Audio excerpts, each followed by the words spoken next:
fatal. It's not about self-preservation. It's like, and I don't fucking. It's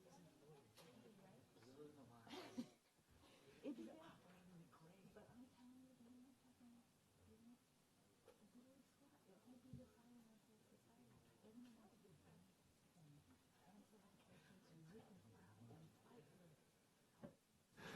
All right, let's convene this meeting of the Madera County Board of Supervisors. And this morning, County Clerk, are there any additions to the agenda? Okay, and we're going to be going into closed session. County Council, would you read us into closed session? Yes, Chairman and members of the board, good morning. 2A, conference with labor negotiators. Your agency designated representative, Michelle May, indicated there are no items, so I won't won't read that into the record. The only item for closed session today is under Government Code Section 54957, Public Employee Appointment and Employment. The title of the position is your County Administrative Officer. Thank you. Thank you very much. With that, we will retire. Oh, I need to ask, are there any public comments regarding closed session? If not, we will bring it back to the board and we'll retire to closed session. Thank you.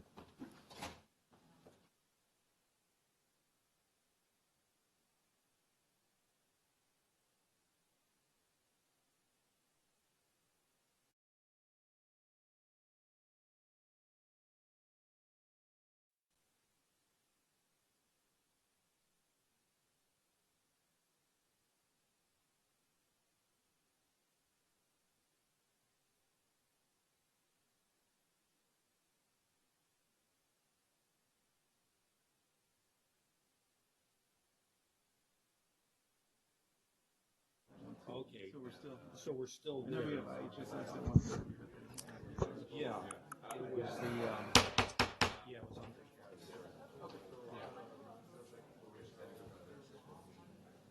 Okay, we are back from closed session. County Council, we have anything to report from closed session? Chairman and members of the board, there is no reportable action from closed session. However, the Board of Supervisors would like announced they have provided direction to begin a request for proposals from qualified recruitment firms to assist in a search of a county administrative officer. Thank you. Thank you very much. At this time, we're going to open this meeting, and there's a couple of people we'd like to open the meeting. Tom, would you? Yeah. Thank you very much. Two of my, seemed like every time this way, dearest friends, Les Jordan and I went to high school together, and he grew up, his whole family's been in Ahwahnee probably for 150 years. And he was 2 years behind me, but I think his freshman year he took trigonometry. This guy was one of the smartest kids I've ever seen in my life, and he passed away last week. And his sister, the whole family is very bright. She runs Sierra Tel, for Baker. Baker hired her years ago to run Sierra Tel, and she still is running it. And then the other one is Jim Ziesel. When he came up in the mountains, he actually worked for the drugstore there in Oakhurst, and then he bought the drugstore in North Fork. And a couple years after he was in there, it was in the I think the early 80s or late 70s, he started, he was the chamber president, and he started assistant of the year for North Fork. And then he retired, sold the drugstore and retired and moved to Fresno. But that assistant of the year, we're still doing it. In fact, we're taking applications right now for the 2019 assistant of the year in North Fork. And when he left, he appointed me to the chairman of the assistant of the year group, and I've been there ever since. So it's only been two of us, him and I. So he was a great man. His one son, Kenny, lives in North Fork still, and he had some other kids, but he was a great guy. I mean, he brought a lot of good stuff to North Fork and the mountain area. So thank you. Okay, thank you for that. And any other people to bring up in opening this meeting in memory of? Anyone? Okay. At this time, we'll stand and we'll have the invocation by Pastor Roger Leach of Valley West Christian Center. And I'll ask Chris Rodriguez, would you lead us in the Pledge of Allegiance afterwards? Thank you. Thank you so very much. Reading out of Psalms chapter 34 and verse number 8 and 9. Oh, taste and see that the Lord is good. Blessed is the man who takes refuge in him. Fear the Lord, you his saints, for those who fear him lack nothing. Lord, we pray that this morning for our community, for our county. We ask that we lack nothing. Lord, I thank you that you provide for us. And Lord, we thank you that we acknowledge you this morning as we open this meeting of the Madera County Board of Supervisors. We pray that you bless each one that has gathered here today. We ask that you will continue to watch over the staff of the county as well as the supervisors and all of their families as well. Lord, we just ask that you give wisdom and knowledge and understanding of the things to be done today. And we ask this in your name. Amen. Amen. To the flag of the United States of America and to the republic for which it stands, one nation, under God, indivisible, with liberty and justice for all.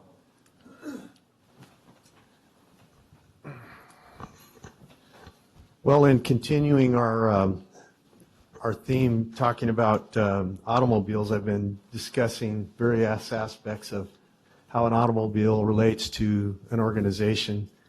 And the primary source of energy that moves an automobile begins with a battery. And the battery, without a battery, the car won't start. It won't move forward. It won't go anywhere. It sits there.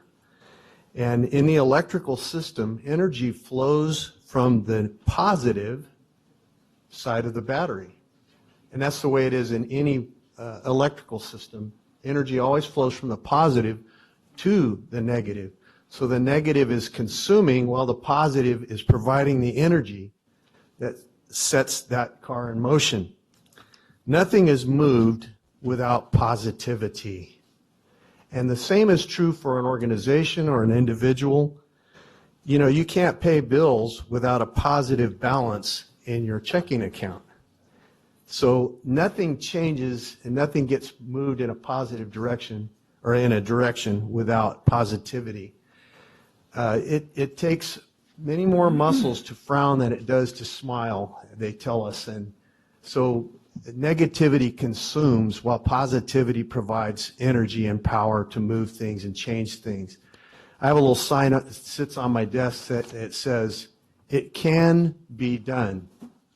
It can be done. And that came from one of our former commanders-in-chief, Ronald Reagan. He had one of those on his desk as well. I think that we could all take a lesson from being more positive in our life. We'll benefit from it physically. Others around us will benefit from it mentally and spiritually. We just need to have that positive force that moves things forward, and it will propel this organization to better things. So let's keep that in mind as we go through our day. Let's be positive. Provide energy. Don't suck up energy. Provide it. Thank you.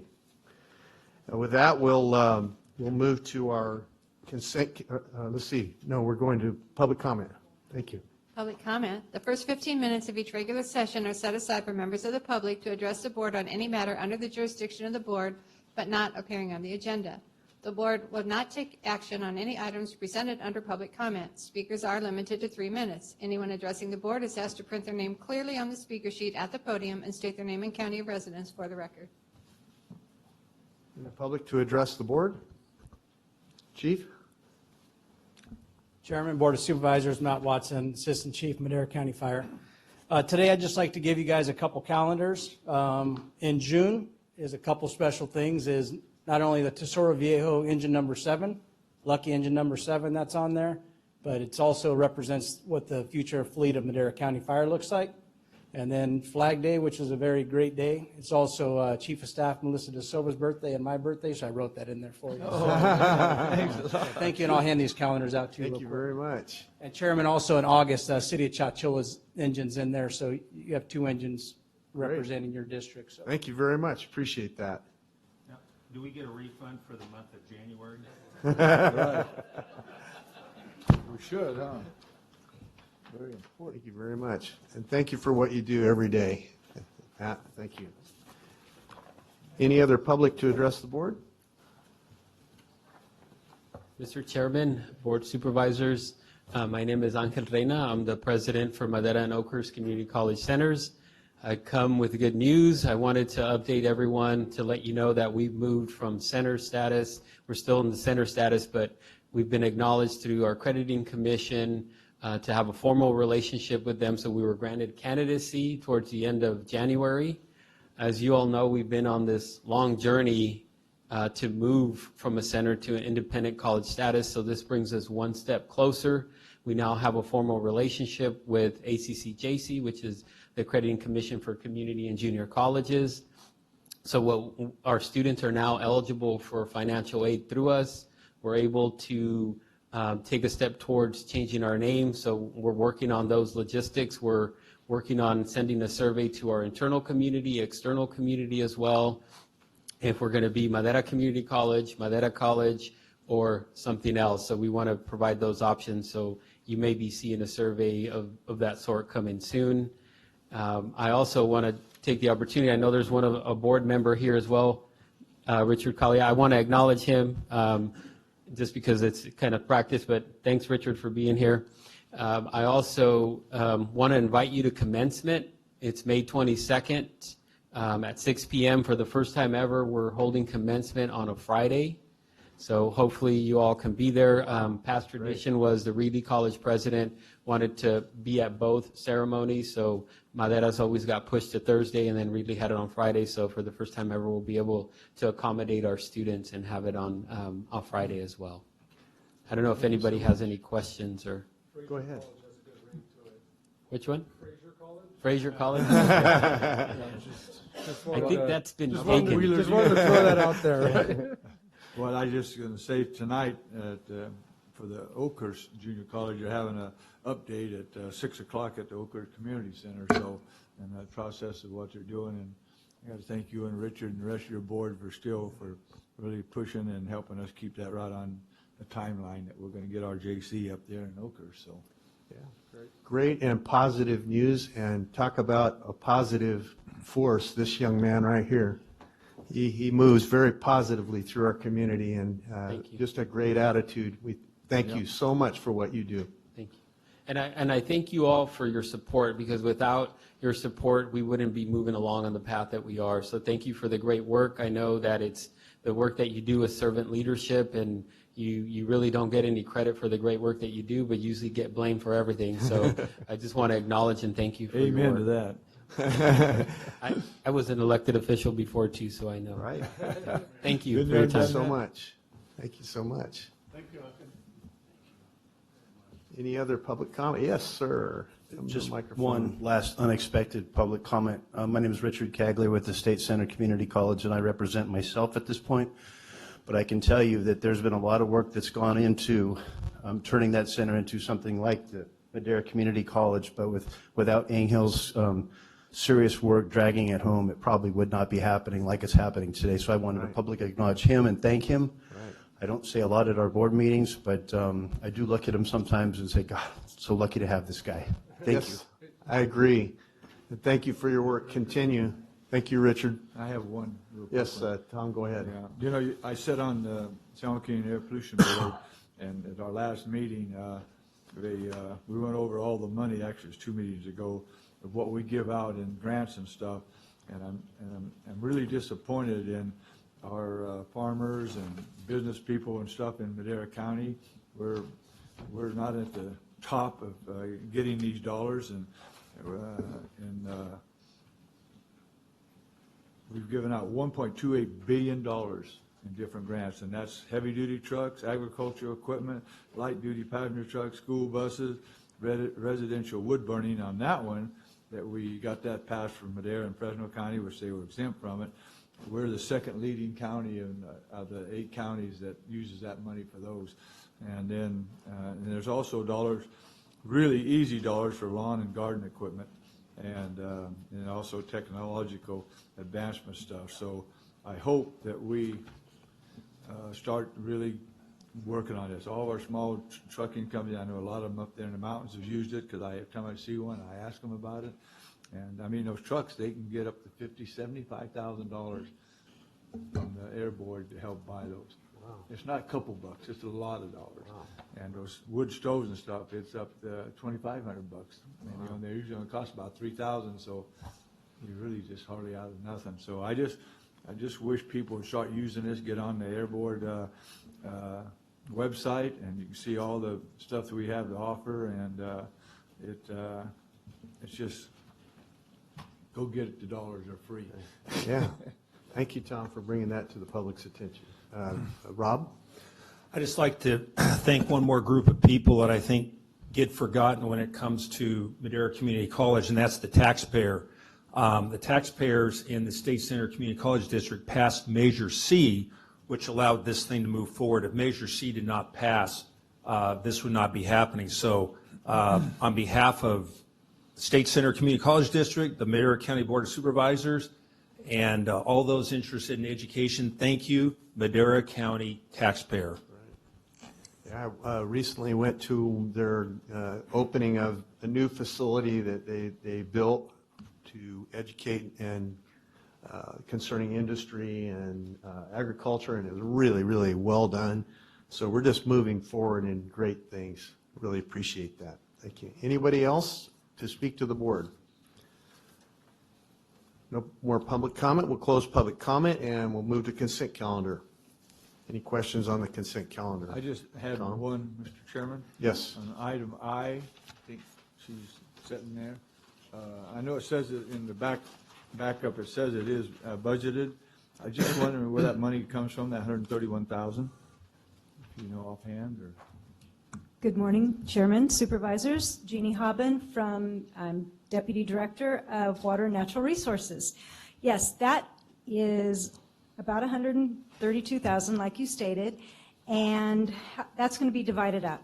Madera Subbasin will be split between 7 parties, so it's about $9,000 each. If that 7th party doesn't sign on, as we know may happen, there is a clause written in there to divide it by 6, so that'd be about $11,000 each. Then the Chowchilla Subbasin part, so we're splitting it, first split in 2, $66,000 So each. most of it's coming from the users then? Right, well, the GSAs. Yeah, It's GSAs, $66,000 each into each subbasin. Madera County split into the 7. Chowchilla is split by acreage. Oh, They wanted to do it a little differently, so we're 31%. So that is about 20,000. So between the 2 subbasins, our responsibility will be about 30,000 from the county? from the county. Okay. And it's going to be billed directly from Houston Engineering, who's got the contracts. They're going to bill those directly, so we're not even going to have to do the Do it. paperwork on that. Okay. Thank you very much. Okay? Thank you. Thank I you. tried to find it, and I couldn't find it in there, so, back up, so. Okay. Any other questions? If not, we'll hear a motion. Move to approve. Second. Any questions from the public? I'm sorry. Comments from the public? None? We'll close it, bring it back to the board. Motion is made and second. Let's vote. Call for the vote. Supervisor Frazier? Yes. Supervisor Wheeler? Yes. Supervisor Poitras? Yes. Supervisor Rodriguez? Supervisor Rogers? Yes. Vote passes 5-0. Okay. Item 6A has been pulled per department request, is that correct? Yes. So we don't need to do anything on that at this point. That'll probably be either brought back at a later date or changed. Probably next week. Yeah. Item 6B, 6B, County Administration Department, Supplemental Pay, Behavioral Health Services. 1, discussion and consideration to adopt a resolution providing Director of Behavioral Health Services Dennis Cook with supplemental pay for performance of supplemental duties as a Madera County Homelessness Coordinator. 2, discussion and consideration to adopt a resolution providing Assistant Director of Behavioral Health Julie Morgan with supplemental pay for performance of supplemental duties to backfill Dennis Cook's time away from regular duties as Director of Behavioral Health. Good morning, Mr. Chairman, Board. Darren McCandless with the County Administrative Office. As mentioned in the backup, your board recently approved unanimously to support a plan to reduce homelessness here in the county.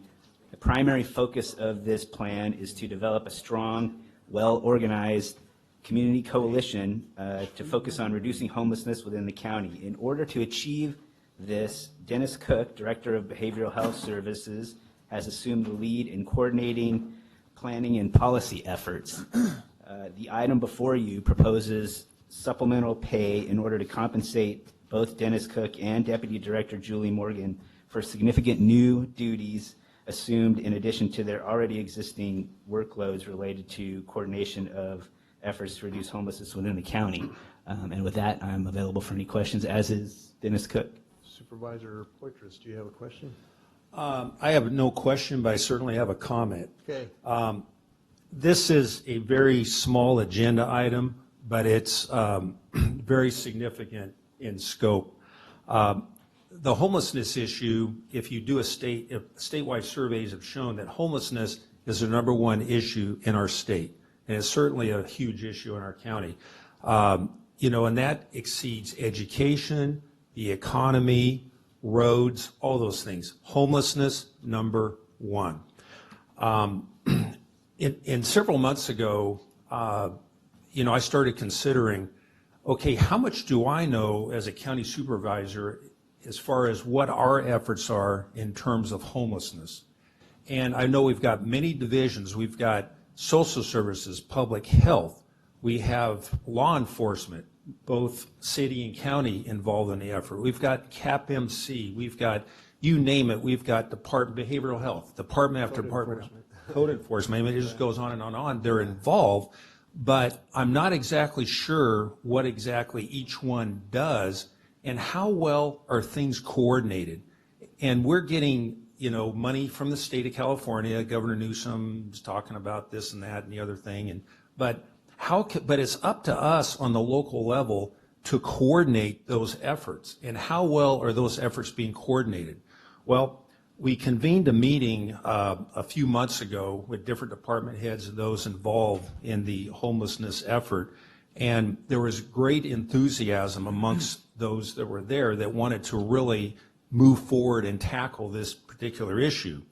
So it was determined later on that we really needed to have somebody head up the effort, form something called a homelessness alliance. And this particular alliance, #1, allows us to be much more efficient, much more effective, and allows us to be able to collaborate better to fight this issue in homelessness. And it was determined, #1, because he had a passion for this to step up, but that Dennis Cook would be that individual who could take on that role. He's already been doing a great job in behavioral health, which deals a lot with the homelessness issue. He's got a great relationship with the other department heads, and he's got a track record of success. And so, we look at this bump in pay. It's a very small bump considering the crisis that we're facing statewide, countywide. And I'd also like to point out, and it's not written in here, but Dennis, we did a salary survey roughly, I don't know, a year ago or something, and 2 years ago, 1.5 years, and there was one department head that was significantly below median. Everybody else was at median or above median. That was our public health director, and he has been working hard, didn't say a word, and sorry, Dennis, had to say it because, it shows what kind of professional you are. So it's not about the pay, but somebody should be compensated for their effort. It's going to be a great effort. It's going to be an over-the-top effort, and Dennis Cook is the one that we believe, and he believes in himself, that will be able to do this. And again, it's with all these other department heads. Great effort. Again, I'm looking at Deborah. We've got people with our public health, CAP-MC, great success stories, and each one's doing a wonderful job in their own right. And I support this position. I appreciate your comments, sir. Anyone else? Yeah. Yes, Brett. Yeah, to kind of just piggyback on that, we've been going to meetings about homelessness for as long as we've been in public service, and it always seems like at the meetings, we figure out what the problem is, right? We always hear the problem, and then it kind of stops there, and everyone goes back to their own silos and works on it in their own individual way.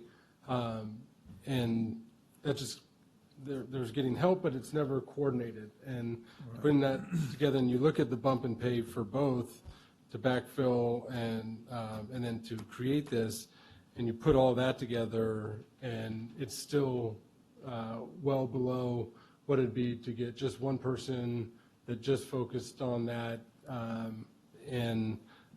So I think it's the very first step in being very efficient about handling this issue, coordinating actual, how to not just have everyone doing a little bit, but seeing how we treat the whole person with all of our services. And I think that's the important part of it, and I wholeheartedly support this as well. Right. I was just going to make the comment that, that one of our top goals as the Board of Supervisors, and we're going to be going over our goal setting in April, or the end of March, but one of our top goals has been, for the last 5 years strong, public safety. This is a public safety issue. This is a health and safety issue that affects everybody in the public. Why do we think it's number one?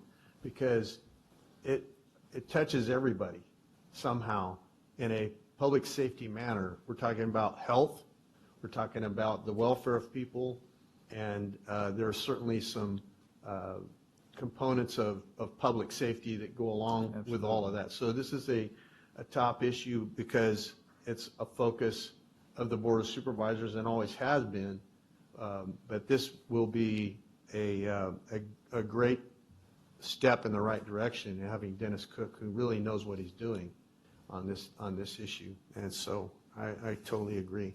Any comment from the public? Yeah. Go ahead, Tom. Okay, first of all, I just want to thank Dennis for all the work he's done, especially up there in the mountains. We used to not get any work from up there before he came on board. So, and the second thing is at least the last 10 years that almost every CSAC or NACO meeting I've went to, they've always had 2 or 3 workshops on homelessness. Right. And I usually try to go to all of them, and everybody has some kind of idea of what to do, not to do, and what have you. But nobody's really had any funding since Newsom put this in here, which I don't always agree with everything he does, but this one here was a good process. And I think by partnering with Fresno with that money that we got coming in, I think it's going to be a good deal for both of us. Supervisor Rodriguez. Every morning when I get up and go through town, I see these people that we're talking about. And they're talking to themselves, they're doing all kinds of stuff, and I say, I feel so sorry for them. And what you said, Supervisor Fortress, about having one leader, one person to lead the parade, not the parade, but the effort, we're not going to solve this problem. As far as your lineup, I think education is on top of the list, but that's all right. Because education, if you don't have an education, then you kind of, you're out there and you start doing things you shouldn't, and leads to homelessness because you start doing drugs and all that kind of stuff. But I think what you're right, you get a person that'll lead this effort.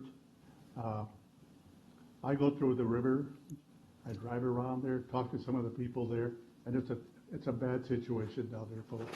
These are gangs down there that are working together, and a lady was murdered down there, and it's going to happen more often because these people have lost their way completely. I totally agree. So, okay. Totally agree, Supervisor. Thank you. Yeah, it's I think we're going to have to understand we can't deal with this situation in a politically correct manner, and we have to deal with it with effective means. And we know definitely that there is a percentage of homeless people who are mentally ill, and they're not going to be cured by us throwing money at it. And I think institutionalizing some of these people is going to have to be the way it rolls out, because it's just going to perpetuate and get worse and become a greater public safety problem. So we have to deal with it in real terms and real answers, not hypothetical wishes or politically correct phrases, or talk it to death. It isn't going to go away by the amount of talk we do. This has to have real answers. Any public to address the board on this issue? If not, we'll bring it back to the board. What's your pleasure? Move to approve. I'll second. Motion made and second. Let's vote. Call for the vote. Supervisor Wheeler? Yes. Supervisor Poitras? Yes. Supervisor Frazier? Yes. Supervisor Rodriguez? Yes. Supervisor Rogers? Yes. Vote passes 5-0. Get to work. Thank you. Look at that, he's gonna go Thank you, jump to it Dennis. right now, man. He's not even gonna mess around. I think you sense that this board's behind you 100%, and we're ready to, you have something you want to say? Go ahead. I was going to speak during that item, but my head was so big from the stuff you were saying, and I don't know if I'm that much more special than all the other department heads I work with, and I'm going to have to face them eye to eye, because they're, some of the best around, too. We have a Absolutely. unique group of people here in Madera County, but just so you know, that my views on homelessness are not the same as San Francisco and Los Angeles. I think we need to have overwhelming compassion for people that need some help, but I think it's somehow we need to get back to this idea of some accountability too. Yes, That- sir. That there are people that are preying on people that are homeless, and we got to sort that one out. And I think we do have some services, and by putting people together, that it's going to be a lot more effective and efficient. But while I have a big heart and a compassion to help people that are homeless, I go through on my way here, and I see some people that are homeless, and some I truly think we can help. And my view is some of them need to be in jail. They need to be held accountable Absolutely. for their actions, and then figuring out how we're going to clean up some of the areas here. And just so we know, this might not look the same as San Francisco looks, I hope.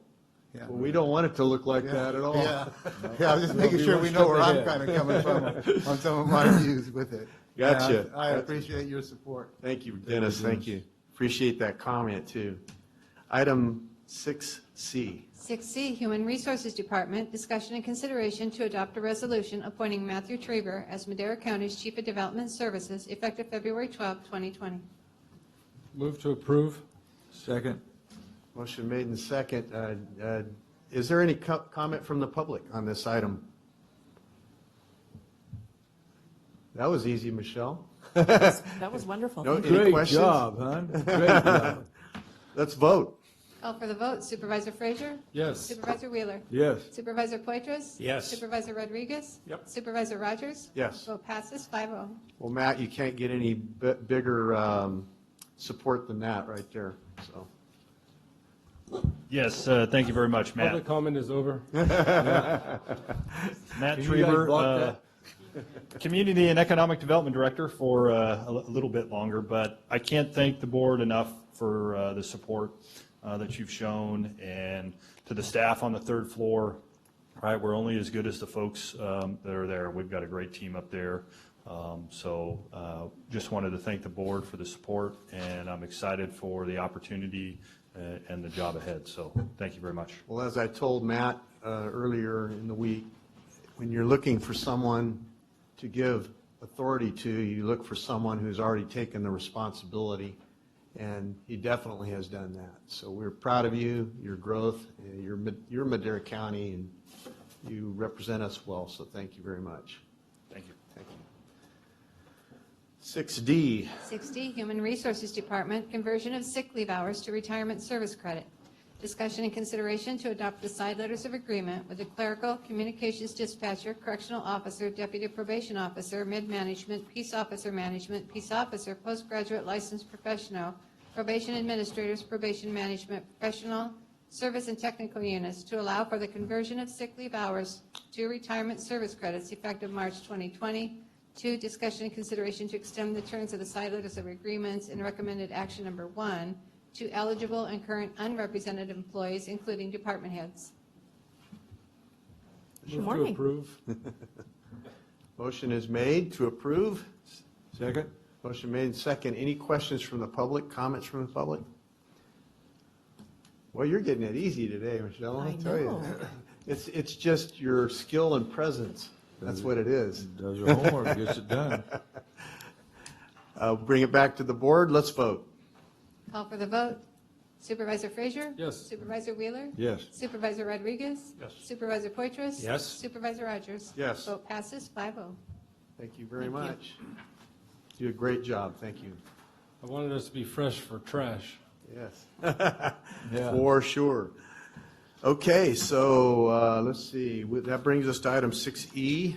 6E, Public Works Department, presentation on Senate Bill 1383 by Cal Recycle and an update on the solid waste program given by county staff. Okay. It doesn't usually show. Good morning, Mr. Chairman. Second. Members of the board, Public You're, Works. Yeah, is the mic working? Can you hear me? Yeah, it's on. There we go. There we go. Okay. Well, good morning, Mr. Chairman, members of the board. Ahmad Al-Qiyad, Public Works Director. With me here is our Deputy Director, Jared Carter, our solid waste consultant, Mr. John Carlton. Also here in the audience, we have the Caglia team, Red Rock, and also Imatco. Also from RCRC is Mr. Sweetser, Larry Sweetser, also here to witness this presentation by Cal Recycle, and also maybe give some input. He's with the Environmental Services JPA that we attend there, and sometimes Chairman Rogers, we see you there. Okay, well, I apologize, the way the agenda is written, Cal Recycle thought that their item came after 1:30, so they just called me and they said it says after 1:30, but luckily they're 10 minutes away. We can handle it. From now, what we would like to do is give you some insight on Senate Bill 1383, the short-lived organics, which will be law very soon, and then also give you some updates on our solid waste program by John Carlton. So with that, Rhonda, if you can.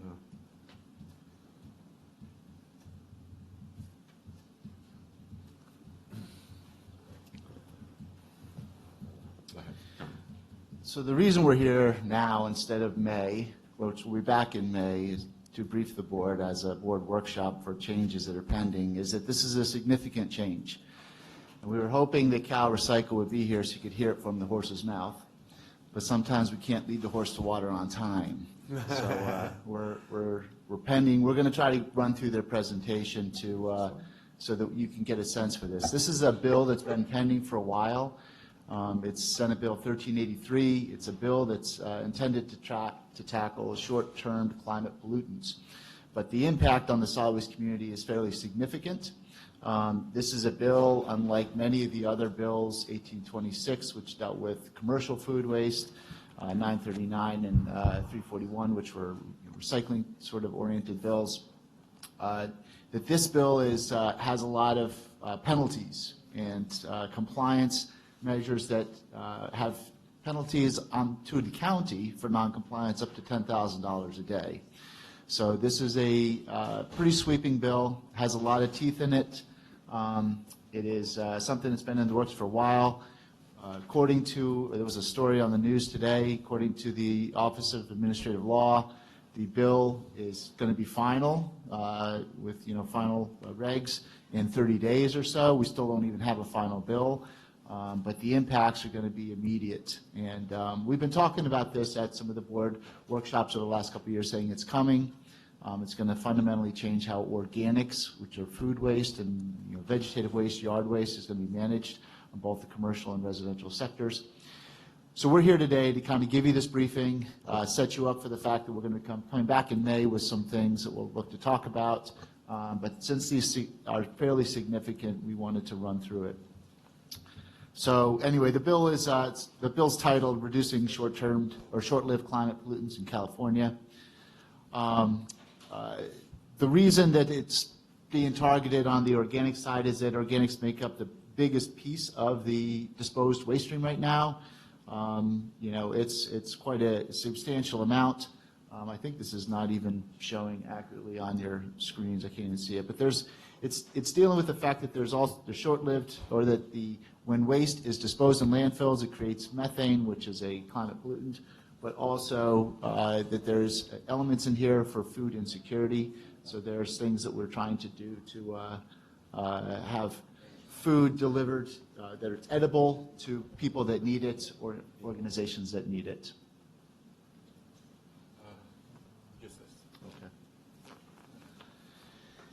So when my kids won't eat what they have on their plate, I no longer talk about the starving kids in the world. I talk about SB 13. Talk about climate change, yes. I'll say, you could be fined $10,000 a day if you don't eat your vegetables. Is that? I think it's interesting that they want to divert it from the landfill, the organics, but where is it going to go? Somebody's going to compost that. It's going to compost somehow. Right. So you're going to develop the same gases no matter where it's at. If it's a landfill, I don't see any logic to the. Yeah. Well, methane is a higher climate pollutant than carbon dioxide, which comes out of composting. Composting is aerobic, so you don't have methane generated. So there's some logic to the composting side. Anaerobic type digesting. Anaerobic digestion, usually they capture the gases and you combust them in an engine or something like that, so you're actually beneficially using them. So aerobic. Yeah. Right. So most of the composting will hopefully be aerobic. Yeah. Okay. Thank you. This is a little bit of the schedule here. The law actually provides that we're supposed to, as of January 1st of this year, have a 50% reduction in landfilled organic waste. As of when? As of January 1st of this year. I mean, 2 months ago. And the law's not even finalized. So let's just say that, carts are a little bit, before horses in some respects, and the horse coming to water, the whole analogy here. So, we are a little bit, it's part of the goals. They say the regulations take effect January 1st, 2022. So we're trying to get programs into effect. When they say regulations take effect, that means that penalties can start to be enforced as of 2022. Our goal over the next year to 2 years is to get programs in place that are compliant, so the businesses are compliant, residents are compliant, the counties are compliant, the haulers are compliant. Everybody here is going to be affected by this law. So the goal is to develop a program for Madera County that fits Madera County, that meets your needs as well as complies with the law and keeps everyone out of trouble, and tries to comply with this.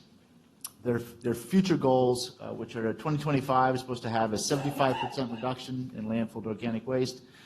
And also, we're supposed to be diverting edible food to institutions like food banks and things like that, or edible food can go to animals. It can go, but mostly it's supposed to go to humans, but if it can't, it goes to animals, et cetera. Hey, too bad Dennis left. We could have food for some of his new deals he's going to do for homeless. Well, I mean, they're actually, that's part of some of the goals is to provide food for the people in need. So I think that is part of the goals of this. These are some of the implementation dates. Again, if you look, they started this bill back in, I think, 2016. Regulations were supposed to have been adopted, a couple years ago. Then it was last year. Then it's early this year. Now it's supposed to be in 30 days. But, they do have goals in there, again, starting January 1st, 50%, regulations taking effect January 1st, 2022, and then the other ones we discussed before. They do say in here that in 2 years, we're supposed to, as a county, begin doing our own enforcement options. So part of what we're going to be bringing to you is an ordinance. Cal Recycle is developing sample ordinances from other, counties that are in similar situations that we can take a look at. They're developing potential franchise agreement amendment language that we're supposed to take a look at as well. So we're waiting for some of those tools to come out from them, but that's part of it.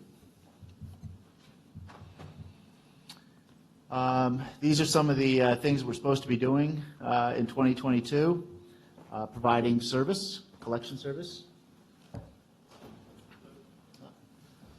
Cal Recycle is here. I'm going to let them take this on. You can carry on, and we'll Good morning. Our apologies. We're looking at the agenda. It said that we were on at 1:30, so we're across the street. That's IHSS, not garbage. Thank you very much for having us. My name is Jeff McDaniel. I'm an environmental scientist and liaison with CalRecycle, between CalRecycle and Madera County. I'm joined here with Melissa Vargas, my supervisor, and we're here to talk about, Senate Bill 1383. We'll try to give the salient points and save questions and comments to the end, if that's all right. So, would you want me to start over, or is it okay to just start from here? You can carry This on is good? from All right, this thank you. direction. So yeah, here we have key jurisdiction dates. Starting January 1st, 2022, we expect Madera County to have certain components in place that will be enforceable. For instance, it kind of highlights the individual components to the bill, providing collection services to residents, to all residences and businesses, as well as establishing an edible food recovery program.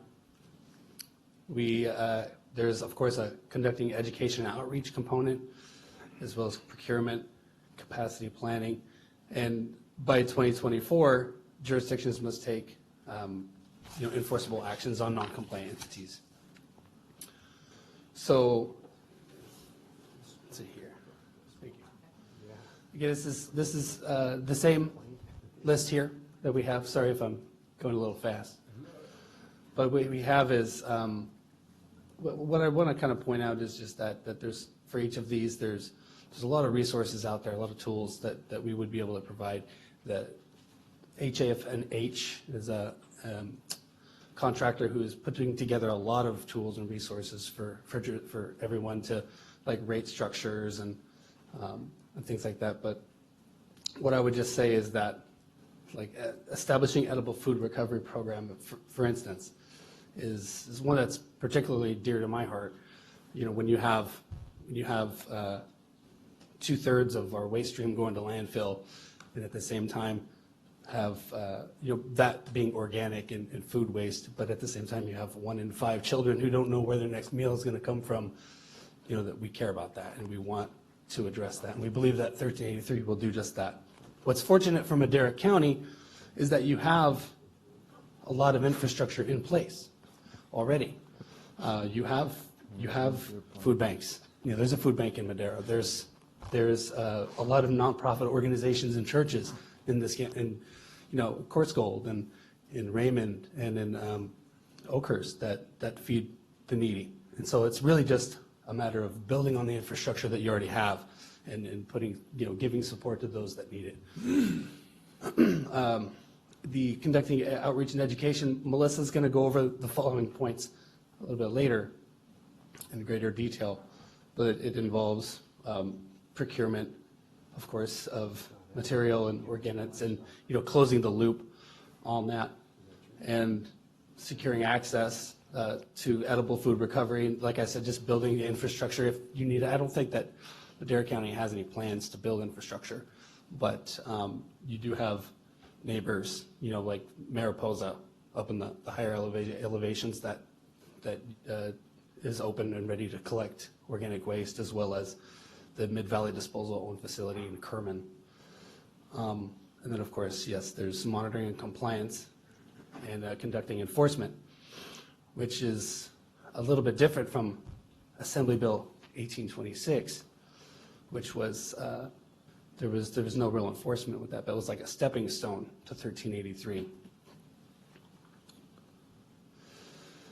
What's important to note with this is, this slide is that this bill is going to impact every department in government. We expect the Board of Supervisors to vote on an enforceable ordinance. The Public Works Department is going to have to work on a franchise hauler agreement. Finance and Legal will work on rate structures and the language for the ordinances.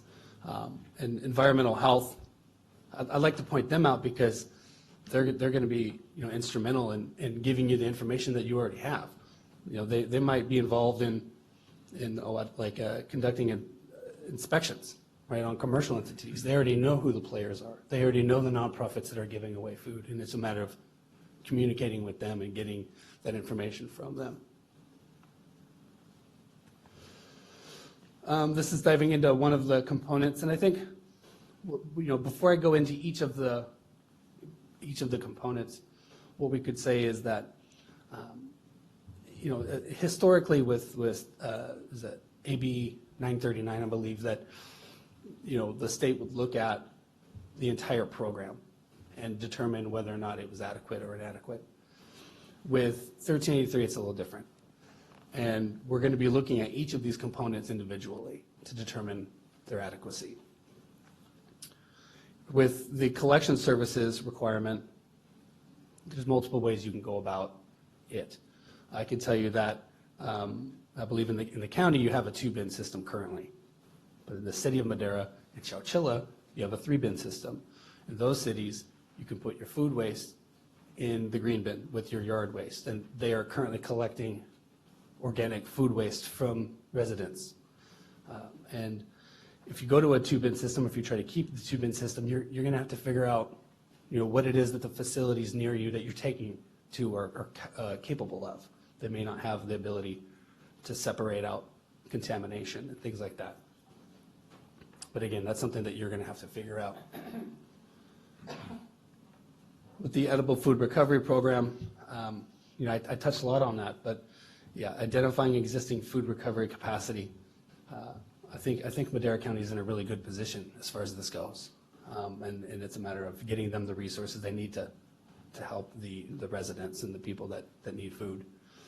Expanding the capacity for that, monitoring commercial edible food generators for compliance, and also ensuring that commercial edible food generators have access to recovery. And with that, I'll go ahead and pass the microphone over to Melissa to go into the education requirements. Okay. Good morning. My name is Melissa Vargas. Thank you for the opportunity to present to you 1383. Before I start, I have to mention one thing. Yesterday, during our site visit, we had the opportunity to look at your community garden. And it was really cool to go there and see different types of fruit trees, excuse me, and also blocks where people can actually grow different vegetables. I thought that was really cool, and it's a really, really super nice area. So just want to tip my hat off to you for that. I'm going to talk a little bit, well, actually, one of the important requirements has to do with education. As you know, with any program that you move forward with implementing, you need to have an education and outreach component. The education would go to residents as well as commercial generators, food banks, and the like that talk about what the requirements are. So, and these education requirements can take different forms, such as print. So it could be like in a billing insert, newsletters, flyers. It could be in the form of electronic, such as on school campus, electronic boards some schools have. It could be through phone calls, robocalls. It could be at your meeting like we're having now to educate the public about the requirements of this particular bill. Okay. The other thing I'm briefly going to touch on is procurement requirements. Now, the county and the cities already have a procurement requirement that requires all departments to take a look at which products they can purchase that have recycled content in it. This just expands upon that requirement to encourage the departments to purchase not only recycled content paper greater than 30%, but also the compost itself that you are taking to these processing facilities, and they're making this great organic material that can be used on ball fields, parks, and the like. So just want to bring that up. The other one has to do with construction and demolition requirements. Let's see if yes, I'm able to operate it. The county currently is engaged in a construction program which is called Cal Green, which is a state requirement that has all builders required to divert at least 65% of their materials generated from a project from the landfill. So we're talking about like wood and gypsum and metals, all can be recycled. With 1383, we're expanding that to include a model water efficient program, which landscape ordinance, which requires a reuse of water or minimization of water on like mediums. And the worst thing I think we all can relate to is driving somewhere and seeing a sprinkler head going towards the road versus on the actual surface that needs the water. So taking a look at water efficiency within the county is important. Jeff briefly talked about the organic waste recycling infrastructure, and I'm not really going to delve into that because that's your county's expertise. You have staff here that have been looking at what kind of infrastructure is needed to move forward with the program. So I'm going to skip over this because you need facilities to take your materials to, right? Makes sense. I don't know, you're saying it, so. Yep. Well, and China's not going to take it anymore, so we can, Oh, can assure okay. everyone of that. Yes. So your county staff, we have been working with already, so I want to let you know that we've been already having discussions on where they are and what needs to happen. So rest assured that your county staff is doing an excellent job with that regard. The next thing I'm going to briefly talk about is something that is near and dear to my heart is inspection and enforcement requirements. Because you as the county want to make sure that all your residents and businesses are complying with your own ordinance. Your ordinance with the enforcement mechanism needs to take place in 2022. And I know that the approval process can take a little bit of time, so that's why it's important that we continue to have the discussion with your staff about the drafting of an enforcement ordinance. And what Jeff briefly touched on earlier has to do with the education and outreach and samples. That's going to be available probably early in April. We have a consultant, HF&H, who has been pulling together and crafting a lot of sample education and outreach material, ordinances, rate studies, so that you as a county do not have to expend the additional resources trying to craft this type of material. You can take it in draft form and customize it how you want. So by January 2022, again, you need to have an ordinance in place in 2022 that includes enforcement.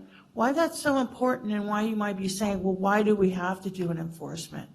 Because I'd like to draw your attention to AB 1826, which is actually the stepping stone to 1383.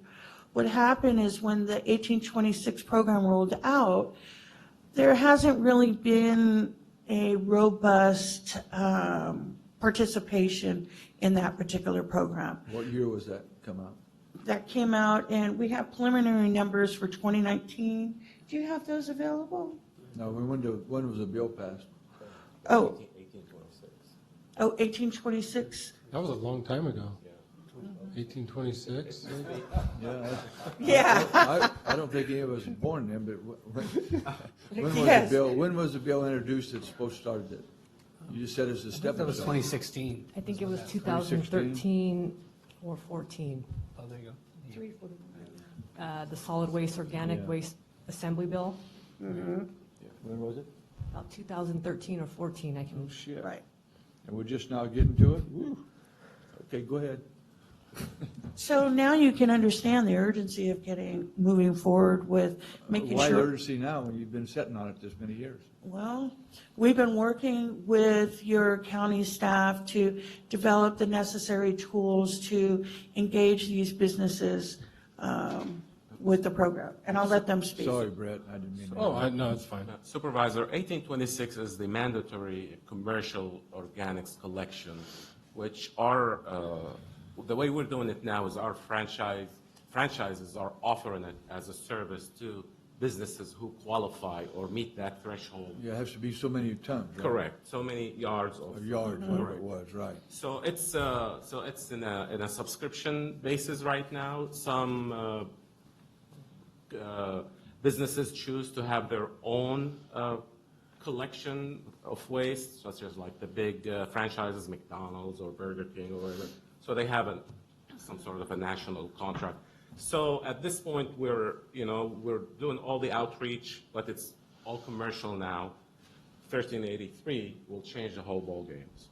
And I apologize, I think I should have added, it became effective looking on 2016, and so. 216? Yeah, that should help clarify that. Just a Thank little you. bit more. So we have been communicating our program with Cal Recycle, and we do so constantly, and now it's 1383. Okay. I'm going to give the floor to Supervisor Frazier. Yeah, I just, so like, what does an edible food recovery program look like? I also have a business that, we, every once in a while, we try and use our food until it goes bad, and then it's not edible to, with our shelf lives and everything. So how are we going to get that, we're not going to give it before, I'm going to use it until Right. it's inedible. I think part of the components to this is that everyone is aware of each other, who are the generators of food, who are those that can take the food, and, identifying who's going to deliver it from point A to point B. But like, so as a business owner, do I have to have 20% of my? That's a statewide goal. Yeah, that's. So it's not yes. like Statewide. That's right. individual. That's right. I may do my part 1 month, but I don't have to set aside 20% of my product to go. That's correct. Okay. That's today. Yeah. Tomorrow, watch it. 25%. Yeah, it could be Thursday. 50%. Yeah. No, 30%. but you bring up a really good point, and Yeah, no kidding. I commend you for even looking at this. I mean, it's really important. Jeff touched on this earlier about the number of people that are food insecure, that rely on these food banks and food pantries for food. So what I would suggest is you have an environmental health department that you could touch base with to say, hey, look, I have this business. How can I connect with the network of food pantries to be able to divert my food that I might have otherwise thrown away to people who really need it? And they can come out and talk to you, take a look and say, well, regardless, the shelf life might say 2020, when in reality it doesn't go bad until another week. Yeah. So. Well, then it would worry me that what if someone then gets sick from my Understand. product that goes out that my shelf life says this is as long as it's good, and I don't want it to go to anybody that they're going to get sick. Right. At what point do I still have that liability? And like, as far as with like the food banks, like there are times I'll have maybe 1 or 2 pizzas or 3 pizzas left over from the night before, but I don't want the vehicle miles traveled for the food bank to come over and pick up 3 pizzas. Usually it's like if maybe I over prep for one day, then my manager's in trouble. I can appreciate that concern too. I think that it's about creating the connections, and it's not limited to food banks either. I mean, there are a lot of nonprofit organizations like battered women's shelters or I don't know, halfway houses, that rely on the generosity of organizations to function.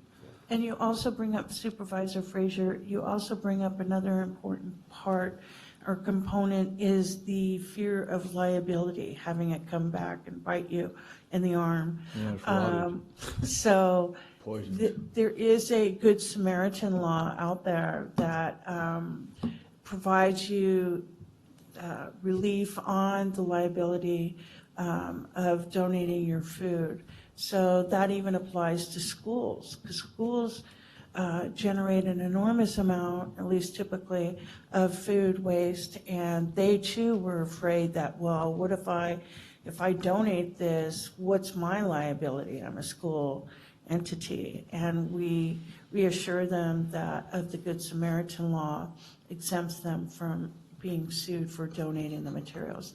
So I think the first step would be to connect with either your own environmental health or to find out who the people are that can plug into the program and can accept your material. It's easier for me, I know most of those people, but like the rest of the people that are in my same situation that may not. So. Right, and we're working with environmental health. We've made our first connection to. Yeah, I wanted to make a comment or actually ask a question about how the state, we have a number of state institutions, even right in this county. We have 2 state prisons. And are they complying with these type of rules themselves as small cities? They're a small city, basically. And how are they dealing with, the food waste?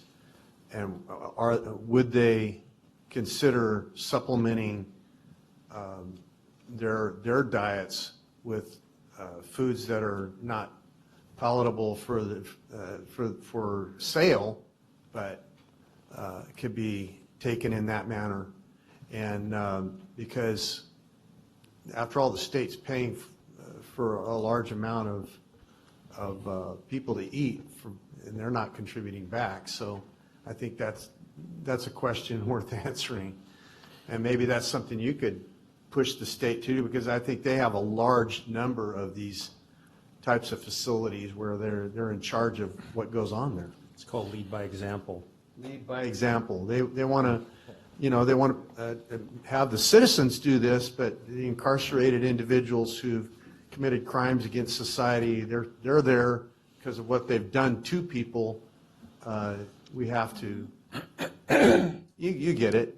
You get what I'm saying. I understand. And actually, I was going to talk about that with regards to state agencies and facilities. They are also required to comply with 1383. Okay. We currently, I oversee staff that within each one of their counties, if there are state facilities or agencies within that area, they do go on an annual review.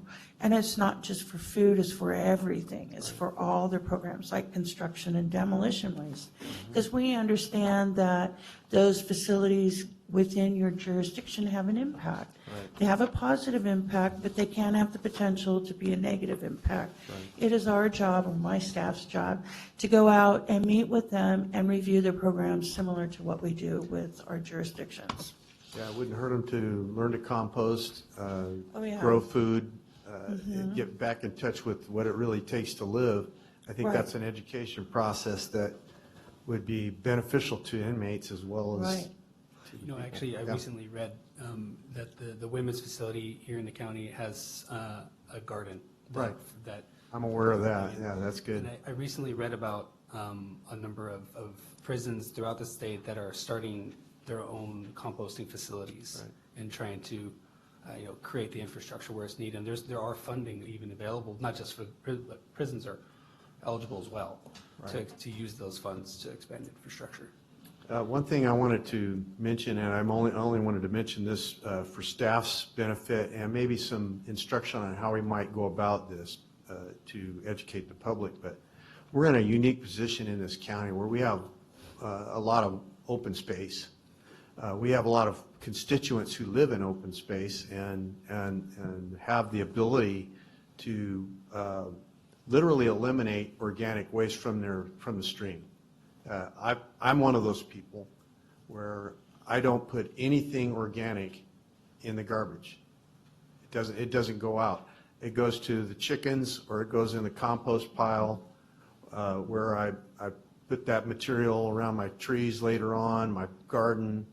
I'm composting about 10 cubic yards right now of compost for my garden for this spring. And I've been doing that, off and on. I use the chicken waste, all kinds of things to augment that. It's pretty hot black soil. I took my granddaughter out there the other day. We picked up a handful, and I said, smell that. That'll grow anything. Yeah, you're right. And she was 2.5 years old, and she was like, that doesn't smell so good. That's I exactly. make my daughters do the same thing. Yeah.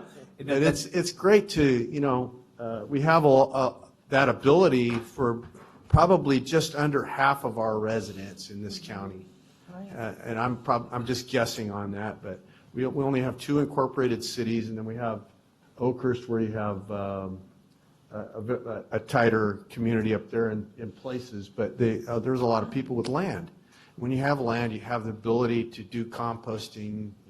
People have animals, which bring me to one other thing, and that is, how do we get maybe foods that are inedible to humans, but animals can digest almost anything. I mean, it's not a problem for them. So there's a lot of livestock that could eat instead of bringing that to the landfill as well. So those are comments that we can think about. One thing I wanted to mention is Yeah. that there's the logistics of this whole edible food recovery program is probably one of the most challenging aspects, I think, of 1383. It's one thing just send a garbage truck down the road, pick it up, and bring it to a facility, but that logistics piece of it. And other counties are finding that there are entities stepping up or forming to help that out, nonprofits. Some businesses are stepping up, and they're developing like infrastructure to figure that out. Databases and communications infrastructures. I live in Orange County, and they have an organization called Waste Not OC, and it's app-based. I'm actually one of their drivers. I go out and they tell me where to pick it up, tell me where to drop it off, and it's all like computerized, and they train you on making sure the temperature has to be a certain amount, the proper food handling, and so I think that's not something the county necessarily has to figure out by itself. I think we can try to welcome innovation from others to help figure that out. Well, yeah, that makes sense. Like, but if I have 2 pizzas left over, it's not, if someone's already driving by to pick it up to go somewhere else, that makes more sense than driving over just for 1 or 2 pizzas, but if you're picking up a lot of different ones. Well, like you said, and contributing the dollars to make that happen, but with our food bank, Director Ryan McWhorter, it would be a simple thing for organizations or the government somehow to fund a person who contacts all the restaurants, the people who typically would have, even supermarkets, who would have leftover food that is not sellable but is edible, and to make the contact with that individual, and then they educate them on what's necessary, and they would maybe have a van that they go around and pick this stuff up, and they get it into the right hands. They're the people to do that, not us. We don't have that infrastructure capability. They do. They already have it. It's just having the dollars to have that extra person to do that and making those contacts. So that's a thought. Tom, go ahead. Really? I waited a while on my comments, so I just. Chairman's, Go ahead. Chairman's supposed to. Yeah, absolutely. First of all, where are you two from? Jeff and Melissa? Cal. Originally Merced. No, I mean, what group? Sacramento. Cal Recycle. Cal Cal Recycle? Recycle, where headquarters is located in Sacramento, and we have another one in Long Beach. And so you guys come up with these rules? No, not me personally. I mean, you guys. The help state them came to- up with the rules, and we are help you guys to do to them? enforcement, yeah. What kind of money did they give you to supplement us to try to do this? What kind of money came did in they was the give bill? us? They got a bill, what kind of money are they gonna give us to implement all this? Okay, yeah. There's actually going to be some grants, GHG grants, which will be available. That's in the budget for the governor now.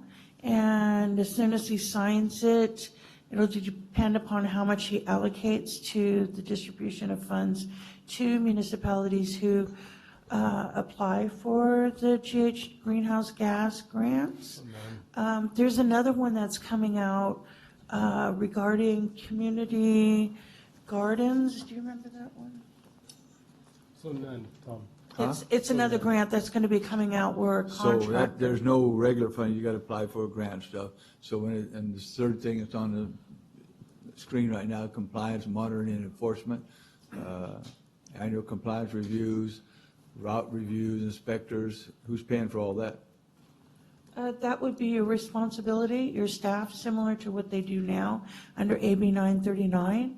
They also have several programs that they provide an annual review on. We come down, we work with the county staff, we look at the programs, and then we compile a report, and that goes to the legislature.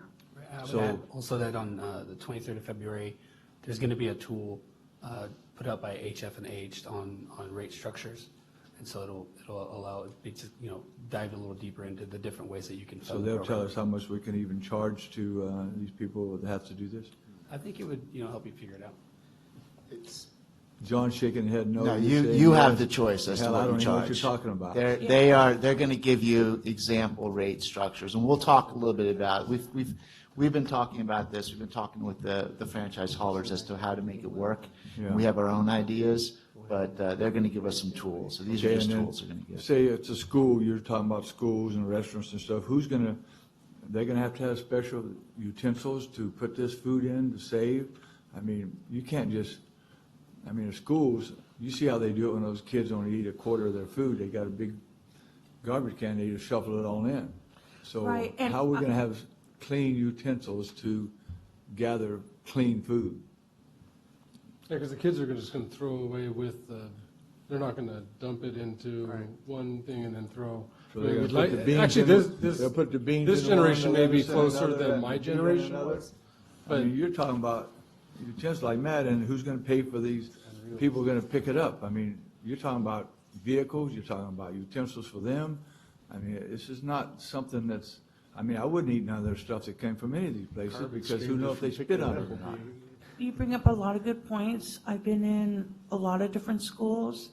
It's up to the haulers who's going to be collecting it, what their requirements are as to what they can recycle and what they can't, as well as the processors.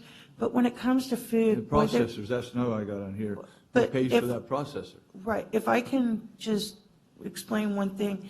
I went to, it's called Fresno Ministries, and I know it's in Fresno, but I haven't found one here. And what they do is they go to the different schools, and a lot of the foods are already prepackaged. So they go to the schools, and whatever is left over, they collect. This That hasn't ministry. ever been used at all. That's right.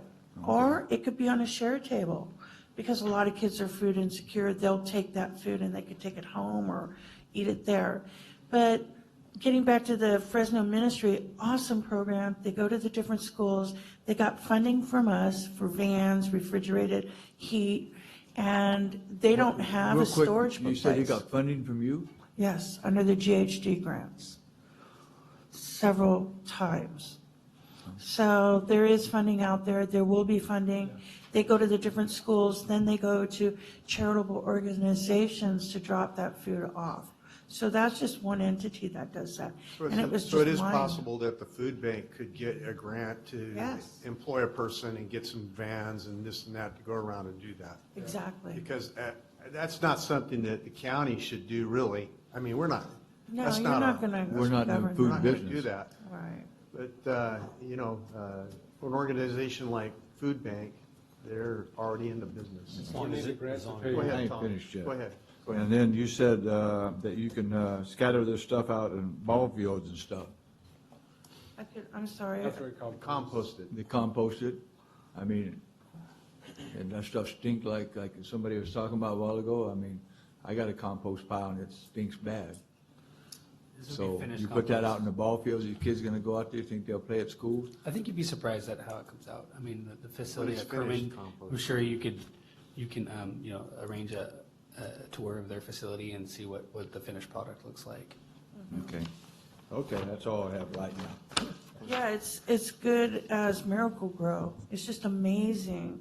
This from when you first start to the end product, the finished product, how good that is, how it can retain water and a whole other Oh, I agree nutrient. 100%. That's the reason Yeah. I do it. Fantastic. That's good to hear. Yeah, if more people could do it in the county, I think we'd reach the 50% just in that alone. I mean, you've got, Right. I don't know exactly what the percentage of people that aren't in the cities around Madera County. Well, there's about 60,000 people in Madera City, and the rest Yeah. of us are out. And there's in the about boonies. 11,000 in Chowchilla, Right. and people that are out in the country, you know, with bigger lots. Nobody and will even live next to where I got one of those big turn deals. Okay, so what are we gonna end up, Yeah. what's our solution from our staff, now that we know that kind of what this is, what it needs to be? I need to know if I need to raise my son's allowance, because he's gonna have to be the one that separates everything. Coming up, 5 more slides, if okay. Melissa would finish, then we can go give you a quick update. of I wanted to what give we're doing. Supervisor Rodriguez a chance to Wait speak. a minute.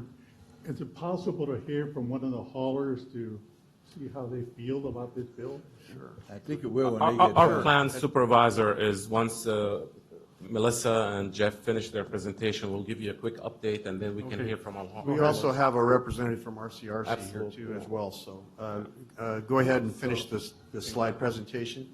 Okay, great. Thank you for that. Some great dialogue and questions and comments.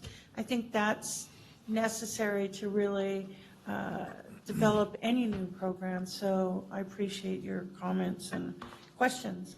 So getting back to compliance, monitoring, and education, which is occurring between 2022 and 2024, similar to how your staff conducts reviews of other programs under AB 939, such as residential commercial, the same thing is going to hold true with 1383, just a little bit more oversight from your county staff.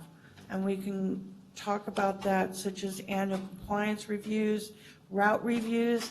Why do I bring up route reviews? What does that have to do with it? Well, it has a lot to do with this bill, because what you don't want to see happen is, let's say you have a residential area that is totally on board with recycling their food waste. It's when you open up the green bin or whatever bin, you see all this great food waste, green waste, but you don't see any trash. That's your ultimate goal. But then if you go into another sector of the community, and let's say they still don't get it, they're putting their trash in their green bin when they run out of their trash bin. So you're not going to combine both routes. You're going to keep the clean stuff clean, and then the dirty stuff that still has contamination, you're going to try and keep that out of the waste stream or out of the organic stream, because that's important. And then your staff will do routine inspections to make sure that everybody's on board. And then Cal Recycle, we have our monitoring enforcement that goes into effect in 2024, and I could talk about that in a minute. So Madera County's enforcement requirements must have enforcement and inspection program that includes, like I said, an annual compliance review. But typically what happens is when you have an annual compliance review, doesn't mean that you just wait until the end of the year and then you start looking at things. It's typically ongoing. You know, you get a lot of feedback. Okay, this sector is having some issues with complying with the program. Well, got to go out there and provide them some education and outreach. So it's a continuous thing that your staff will do. And then, let's see. So again, you will have, Madera County will have an enforcement requirement on commercial food generators. So your staff will go out and take a look at different entities to ensure that they're complying with the law, be it food donations or organic collection recycling. So looking at those, sorry, those big containers, right? Most businesses already have built their trash enclosures. How are we going to fit another 2-yard bin? What are we going to do with the, if we're going to have to make those smaller, what are we going to do with those other bins? That will be up to the hauler. Typically what happens if there's any questions about space allocations, what they'll do is they'll meet with the county staff and say, hey, we have these businesses or entities that may not have space. What can we do to address that? And there's a lot of different opportunities to do that. It is a real issue, though. I mean, Oh, yeah. it's a real issue for people that don't have recycling bins to try and fit even recycling into a trash container. So it's one of those challenges that's going to need to be overcome for especially businesses that have small sites, limited parking. You know, they got to get the vehicles, trucks in and out. Yeah, I'm not sure we're going to be able to solve all the problems here, but Apartments, yeah, residences in the city limits, it's going to be really tough. multifamily housing and small businesses are often challenges when it comes to the infrastructure to put in place these type of bins. But we're going to do our best. Right, that's true. Let's talk about record-keeping requirements, a little bit more detail on that for Madera County. That will include record-keeping requirements for organic collection services, you know, the cart you see there, the hauler program. What kind of program is the hauler offering? That's important to keep those records to make sure that they're following what they committed to doing. We briefly talked about contamination minimization. That's the ultimate goal. You don't want your grandchild throwing a plastic bottle in the middle of your compost pile. Probably not a good idea. Waivers typically are issued to low populations, something that you're not eligible for at this time. Education and outreach, we talked about the importance of that and that resources are going to become available soon. We talked about edible food recovery programs. There has to be record keeping, and that's why it's important to tap into your environmental health to find out which records they have that you can use and which records they could use that the county staff currently has. We talked about recycled organic waste procurement. Again, I'm a soil science major, come from a big farming background, and that stuff is worth gold. Organic waste. We talked about recycled paper procurement. Again, recycled papers, recycled trees. Purchasing paper that has more than 30% recycled content is important. Keeping records on commercial edible food generators, who the players are out there. And then for your own record keeping, being able to look at the end of the year how the program has been operating based upon all the records that you've been compiling. Our enforcement comes into play. Our requirements are, again, waivers are for low population and rural areas. We also have emergency circumstances such as if they're a natural disaster, which we would never want to have happen. But if there were, we understand that the program might be operating in a different capacity, if at all. We understand that. Again, we also oversee and monitor state agencies and facilities and local enforcement, local education agencies, such as your schools. they're required as well. They're no longer a separate entity different from the city or county. They must comply. The other thing that we, requirement that we oversee and monitor is the jurisdiction review. Again, as we do every year, we just had a conversation, I believe, just recently about reviewing the county's programs, AB 930 programs, which is your residential, your commercial, schools. It's a whole suite of programs that you are already implementing. And so it's going to be the same time frame as we implement 1383. Now, if there's violations, heaven forbid, I tend to operate my team to avoid violations or referrals to jurisdiction compliance unit, which my main thing, and I'm a big believer in communication. So if there's an issue or something that we see that might be going a little south, we communicate that immediately to your staff and say, hey, this might be a point of vulnerability. Let's work on this and correct it and then move forward. But our authority for violations includes issuing a notice of violation. Also, we can authorize a correction action plan, which is CAP. And we can allow up to 24 months to address barriers outside of your control, such as if there's space requirements, what have you looked at to address that? Is your new CalGreen requirement to ensure that for all new building project there is adequate space for these containers? Because you don't want to keep building facilities that don't have the capacity to contain the necessary bins. But these are our requirements for enforcement. But again, I'm a big proponent in communication and heading anything negative off at the head. I have a quick question for you. How is the baseline established for organic waste into the, how is that established? From a statewide perspective or from the jurisdiction? Jurisdictional.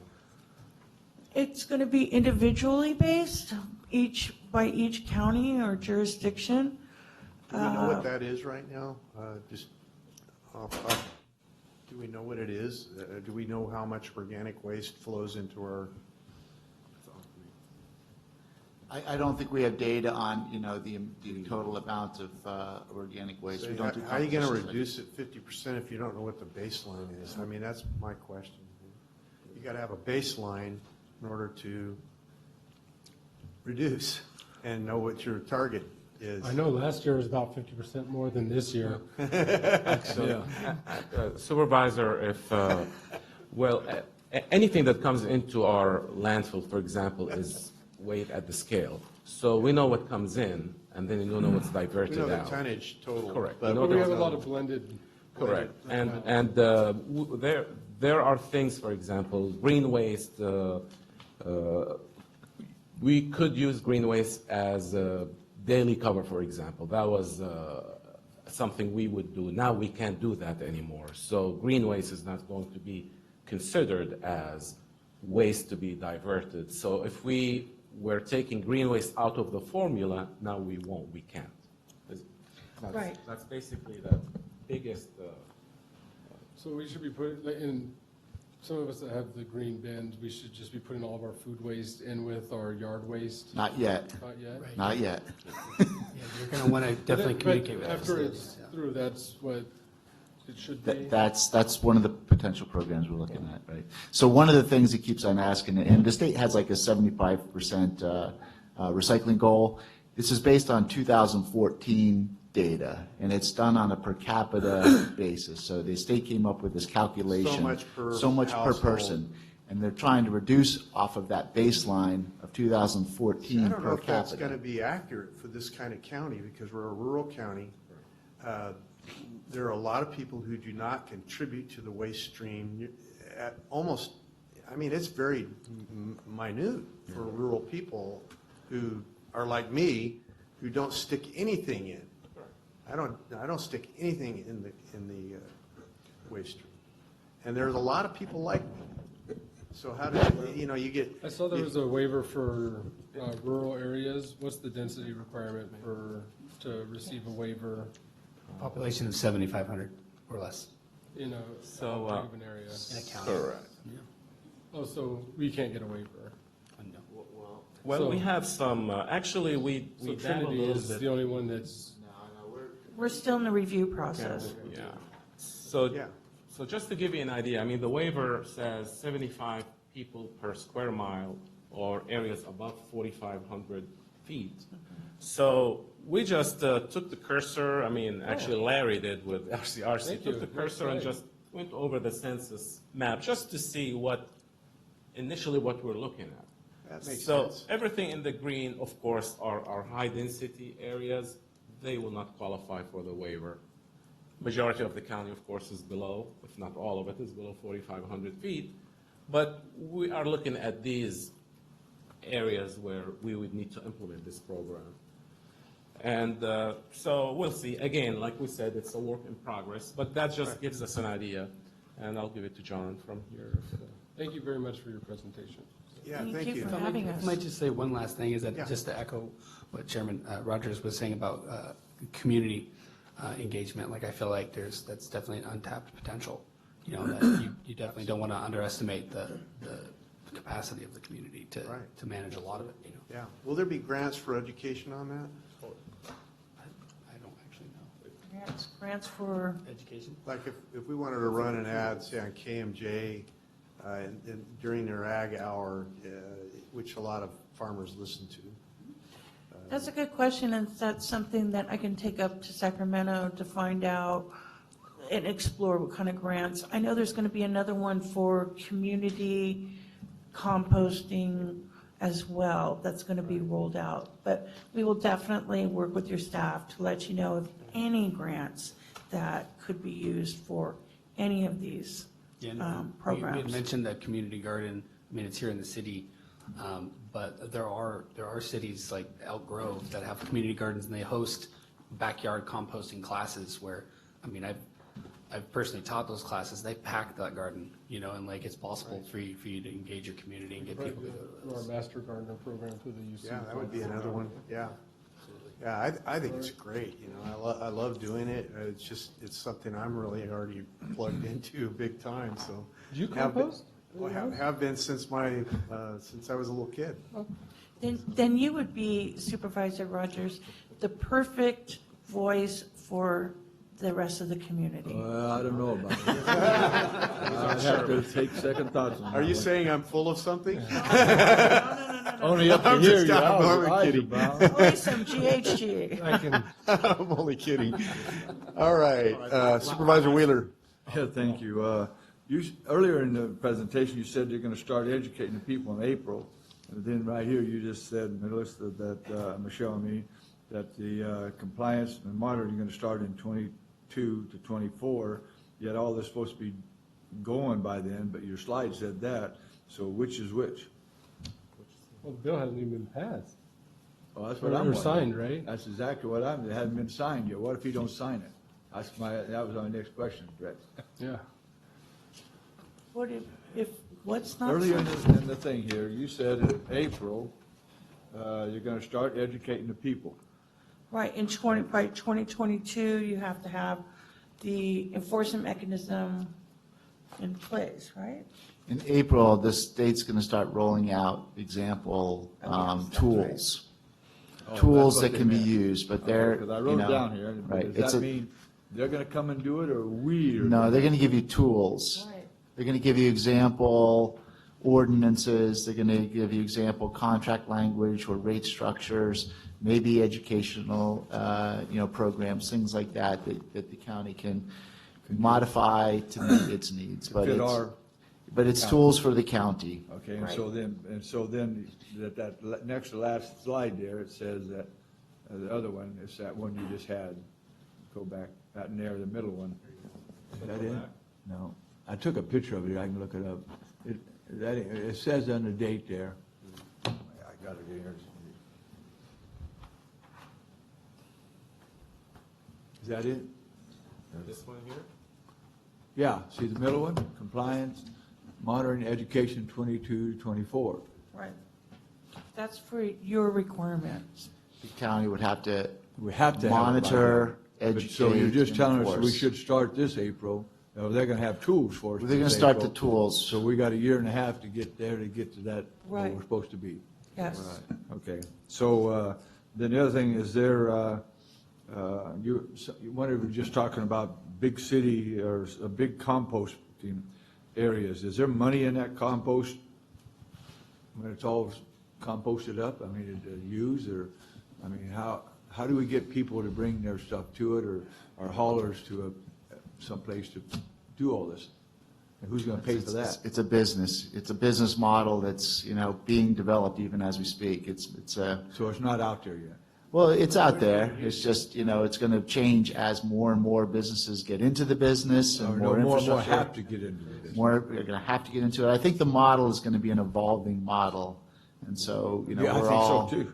we're all going to have a little patience with the process. Yeah, then the other thing is, you're talking about different communities. How about DAC communities? How do you guys are taking care of those? Disadvantage.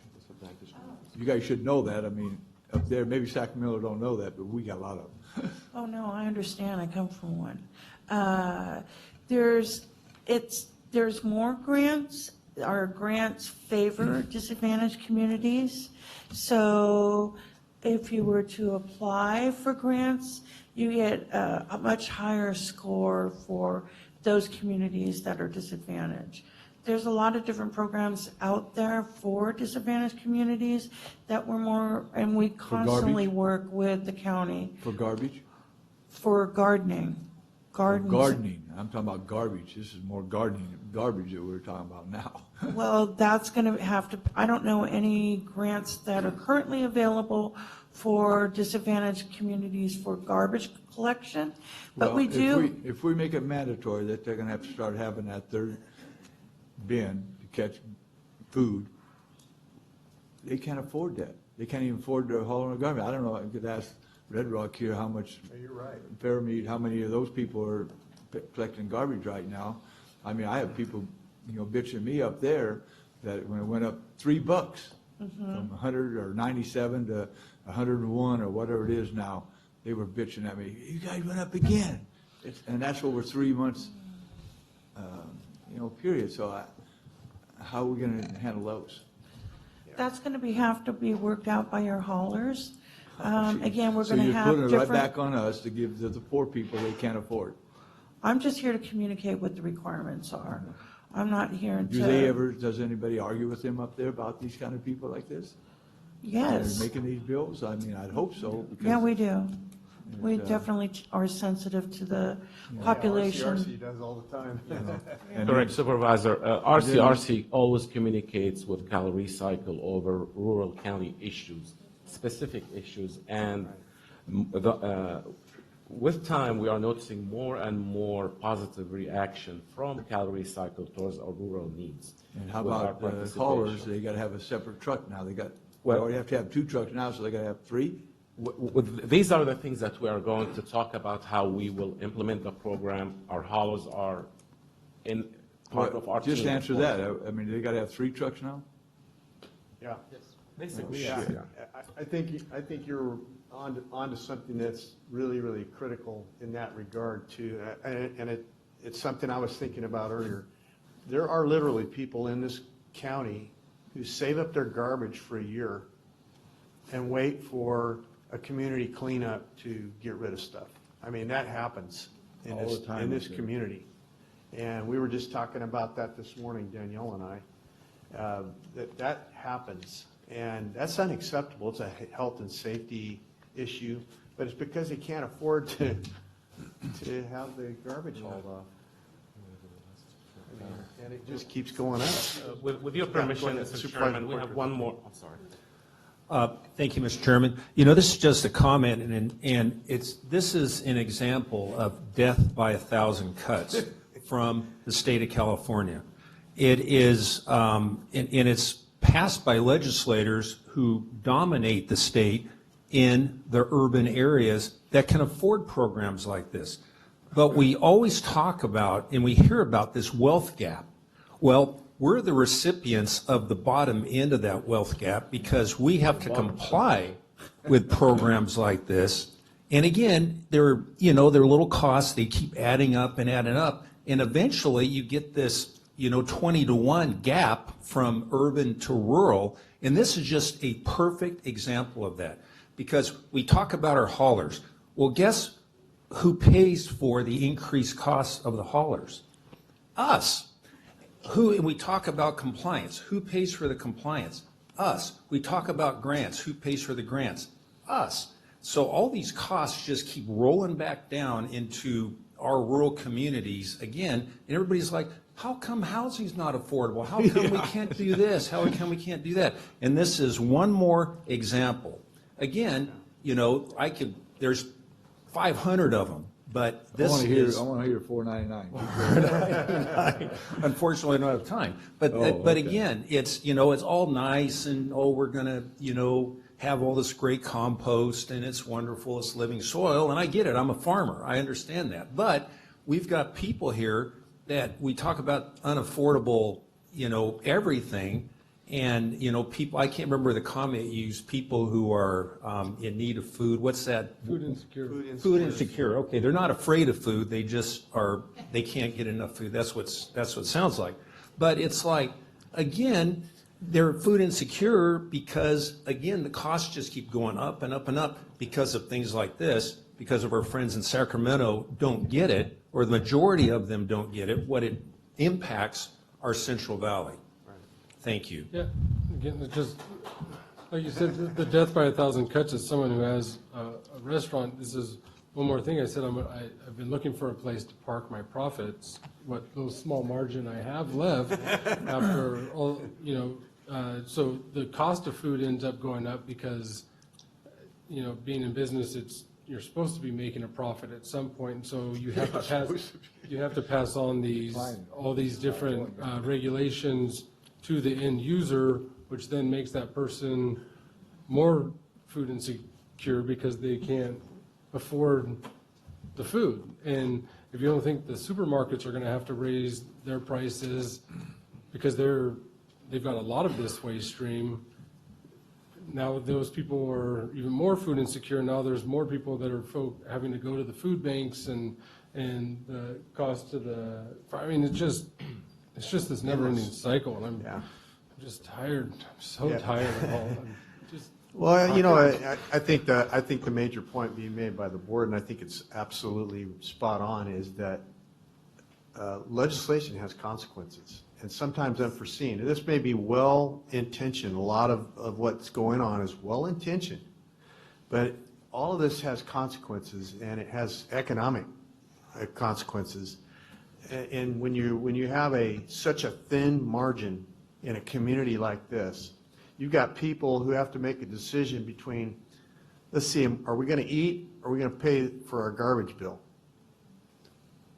I guess we'll just throw the garbage in the backyard and collect it for a year and hope that the county will have a collection day, and maybe we can get rid of it then. And I'm sorry, I know you guys are just the messengers. You're not the writer of the bill. You're the enforcement arm, and I'm sure you have to deal with a lot of our frustration. But we live in the real world. We really deal with the people that we're trying to feed with that 20% edible food program. We just wish that they didn't have to be on it. And a lot of times, this legislation, different pieces of legislation, not just this, compounds to the point where they're forced to be there. And so we're frustrated. It's not with you. I know we appreciate you coming to take the brunt of what the legislators who passed this bill should have to come and sit in front of us at some point. But unfortunately, our votes don't matter. Well said, Supervisor. If I may, I'm sure Melissa and Jeff, I've seen them taking all your notes, all our needs and situation. Melissa and Jeff are with the local assistance and marketing and development and outreach unit with Cal Recycle, just like local assistance with Caltrans, for example. We go through them once the legislation is there. So they've been a great, asset for us, and we're trying to And we appreciate all the education. We do have one more, just a quick update. We have one more slide, Rhonda, if we can go. And we can just sum things up, and then we can hear from our partners as well. Yeah, we need to hear from our waste collectors, and then. Yes, absolutely. Because it's almost lunchtime too, so. All right, so you've heard the good news. Now I'm going to tell you what our thinking is as the county staff looking to how we're going to address this program. We have, as you know, we're going to have a board workshop in May, and the objective is that any substantial changes to any programs are enacted only once a year. July 1st would be the enaction of any type of programs or any rate changes. So our objective is to determine whether or not there's any changes going to happen this year or next year. But we're working now with the haulers to talk about how these programs could be enacted in the county and to bring you a proposal in May. So we're setting you up basically for May as part of this. But I want to give you some highlights of some of our thinking. Setting us up. Well, good at that, John.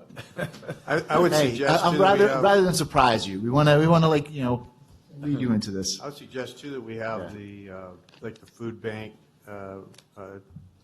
representative here, and others that we need to bring them into this conversation, because here we're trying to solve some. They may have some really great solution that we're not even thinking about. So they should be in on this conversation as well. So one thing to keep in mind is the law is not even adopted yet. So we have another month before the law is going to be adopted. And once it is, I think we'll have hopefully a final clear picture as to how this law will affect the county. We have some broad strokes that we've seen so far. One of the things that we are going to try to do is to define exactly, what the county is required to do and what they're not required to do. As you've been told, there's potential exemptions for rural areas or low population areas. There's definitely going to be parts of this county that are not going to, fall outside those bounds, and we're going to have the collection. But to the extent that we can potentially identify areas that could be exempt, that don't make sense for mandatory collections like this, like very rural areas where people are most likely not generating large waste or managing them on site, we're going to seek to try to define those and see if we can exempt them out. But for those areas that are going to be compliant, and there will, we're looking to institute residential and commercial organic food waste collection programs. Now, 1826, we already amended, which is the prior law that dealt with commercial food waste recycling. We've already amended the franchise contracts. That was the last time we did it, to address those services and put rates in there for those services. The problem is, nobody's really stepping up to do it. There's no enforcement actions. We didn't build them into the counties, and I don't recommend you do so. But we're now talking about, making sure that we are providing services and making sure that they're complying, and you have a compliant service. So we're recommending a bundled service, meaning that if you're going to have service, you're going to have a service that's compliant with the law. If you have service, you're going to have a service that has whatever's required to be collected. And if organics are required to be collected in your service area, then that's part of your service offering, and you have a rate structure. You're either in or out. And if you're out, you have to show exemptions why you're out and how you're going to manage your waste and all that kind of stuff, and we'll have those exemptions, in the county ordinance.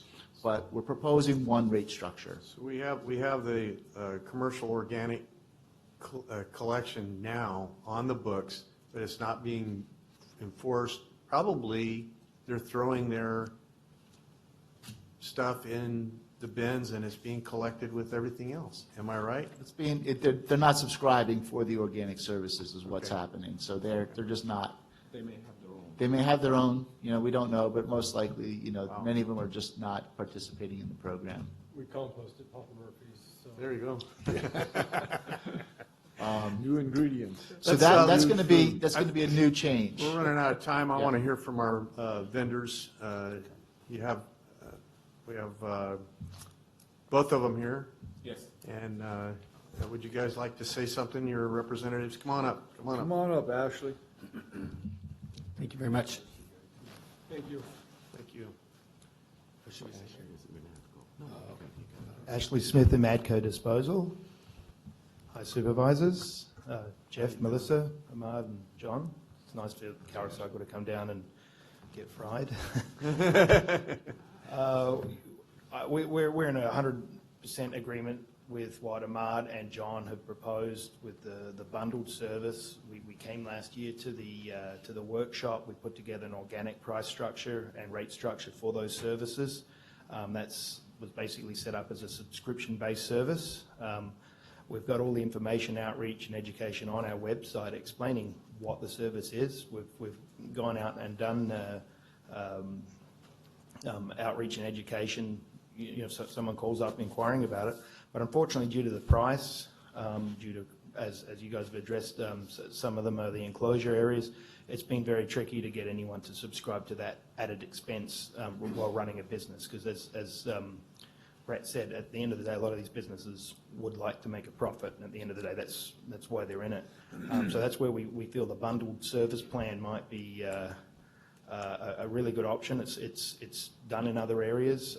If at this point it would be a situation where if you have 4 cubic yards of solid waste per week getting currently picked up, then that would qualify you for organic and organic collection, and also already the AB 341.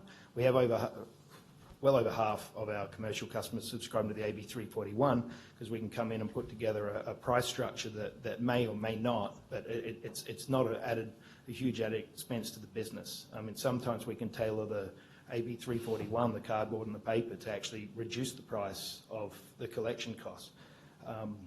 What we're doing with the organics, that's not going to be the case. So that's where we were hoping that a bundled service would give the county 100% compliance for participation. Then we will obviously provide the education and outreach, very similar to what we did with AB 341, to where we're monitoring what's going in there, because I mean it's going to need to be monitored a lot harder than what AB 341 is, because right. AB 341, take it down to the plant, that's trash, they're pulling it out. That's not going to be quite as easy for the organics. We had cameras in the trucks, yeah. So like on our commercial routes, if they see that there's pillows or something like that thrown in, or carpet in with the recycling, then they get a phone call, then we go out, then we make sure that the signage and the outreach is all there. So wow. So that's relatively easy. It's part of the business. So we thought the bundled service, when we do that, then we can, if you look, we're rural. We are the rural of the rural that are having to do this. I believe Jeff said he was from Merced. I don't believe Merced County and the rural areas have to do it. There's areas that don't have to do it. We're going to potentially look at driving to Raymond to pick up 3 commercial customers, 22 miles, then head back up Road 600 up 2,000 feet of elevation, probably burn through 25 gallons to pick up 3 commercial customers. So there is a lot of stuff that doesn't make sense in this because of the rural nature of what we've got. But like you guys touched on, with basically some of these laws and regulations end up, they sound good in high density areas in San Jose, San Francisco, Sacramento, but they don't necessarily meet the requirements of what our population does. And we have an older population, and we have probably a lower income situation as well. So on the commercial side of it, we were 100% on board with what the county's suggesting. We feel like that's going to be the at least we can report to Cal Recycle initially 100% participation. Then we've got to get the weight, the diversion numbers up. If we offer a bundled service, we can implement maybe to start with on a lot of the smaller businesses, particularly the non-food generating businesses, like a 64-gallon organic cart for collection, so that way we can keep the price right down. Because I'm sure Brett's not wanting to hear me charging $180 more a month for an organic collection. So we want to try and keep that to where it's a smaller service, and then it's a lot more efficient. And because it's a lot more efficient, we can keep our price down. As far as the residential, there's no way around a situation of a huge price increase when we start doing that, if that's what we end up doing. Because if we're going by your house, say 6 times a month now, we're going to be going by 10 times a month. So you've got a 66% increase in service. It's not going to be a $5 increase. So be prepared for that. It's not one truck. It's multiple transfer trucks, getting rid of another waste stream, You multiple more can't let that collection stuff trucks. sit. It draws flies. It's going to be really Steve, bad. So it's a whole add on. We don't get to buy one truck. We get to buy maybe 10 trucks. So there is, and we're ready and willing to do whatever we need to do. We're in a position where we will do it, and we can do it. So that's where MADCO sits right now. Some of this stuff isn't ideal. The outreach education, we're up for whatever we've got to do. We've already got a little bit of a food collection process in place with Vons and Rayleigh's up where we're at, where it's getting re-delivered to some of the older retirement communities. And then actually it's kind of funny where you're at, Dave, there at the end of it, the leftovers comes to our work, and we've got some people that have pigs, goats, and they just take the rest of the French sticks and donuts with them, and it all gets gobbled up. So Works. in layman's terms, yes. So that's where we're at, but yeah, we look forward to meeting with you. If you guys have any questions, just we're happy to try and answer it. But we're not going to look good.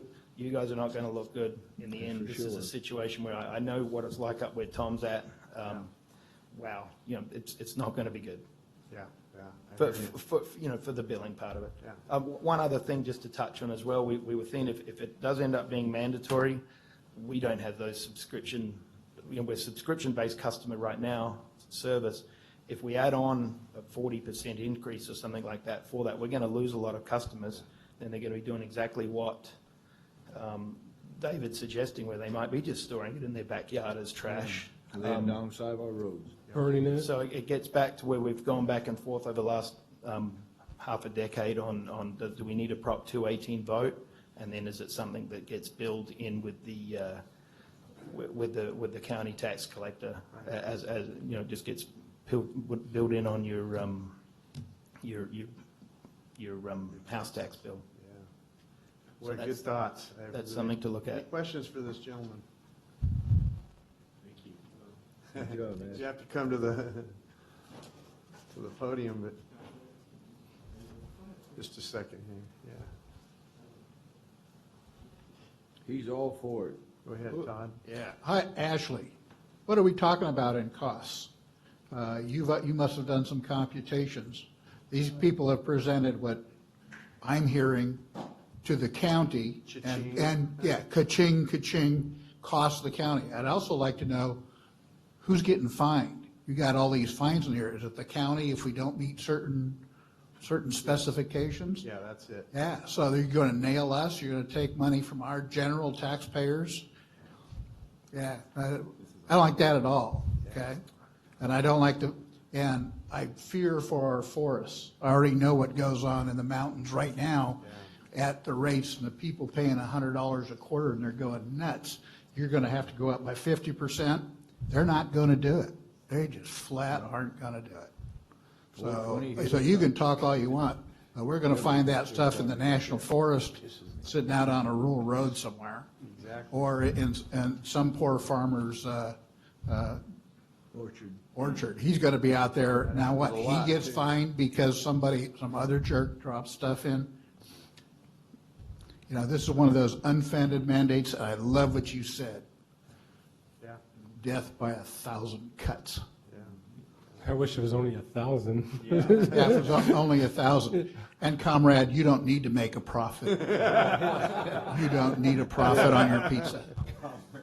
Because we'll make you lively anyway. We're $110.67 right now for residential customers. Commercially based, the impact's going to be nowhere near what it is residentially. If we were to do this service, there's too many variables at this point to come up with an exact price. Is it going to be billed by the county? How many exemptions are you going to offer? Because if it's mandatory in the high density areas, and we get to collect all those customers, then obviously we can offset the expense because of the route efficiencies. So there's a lot of variable factors that's going to come involved in that. But if I was to just put a number out right now, I would probably say 40%. Wow. So it'll be 140. I mean, 40% for 66% more. We're going to be accused of being criminals, and it's you're getting us to put out a bid To on buy something that Chevys, we're not you'd be driving a 100% Cadillac. sure on. You've got a very vulnerable market of, while there is people accepting the organic collection right now, when people put plastic forks and stuff like that in the organics, and then we start getting load rejections, right now we'd have to haul the organics more or less to Kerman. So I changed my tie, I put it the other way now. So to haul, instead of going to Chowchilla, you're off to Kerman, or we could go to Mariposa where you pay 2 times as much to get rid of it. So there's $150 different things to a involved. retired person, that's literally 10% of their income to haul the trash. 10% to a person on Social Security. Anyway, go ahead. Good afternoon. I'm Keith Hester. I'm the general manager for Cagley Environmental Red Rock. What was your name again? I'm sorry. Keith Hester. Sorry for my voice. The air quality's killing me today. In the interest of time, I can clean it up. Because of all the organics in our waste. I'm gonna let that sit. So, in the interest of time, I'll pretty much just say ditto to what Amadco said in terms of some of the challenges we'll be facing, the rate impacts, looking for some of the outlets. We have worked very hard on looking for outlets for the food waste, the compostables. One thing that we have also worked very hard on is developing a place for the food insecure. We do have some relationships already. We will enhance those, but we'll be working very closely with staff to try to figure out the best way to do this, the most economical. One thing I will say as well, from all the places I've been in the state of California, this is one of the few areas that only has a 2-cart system now.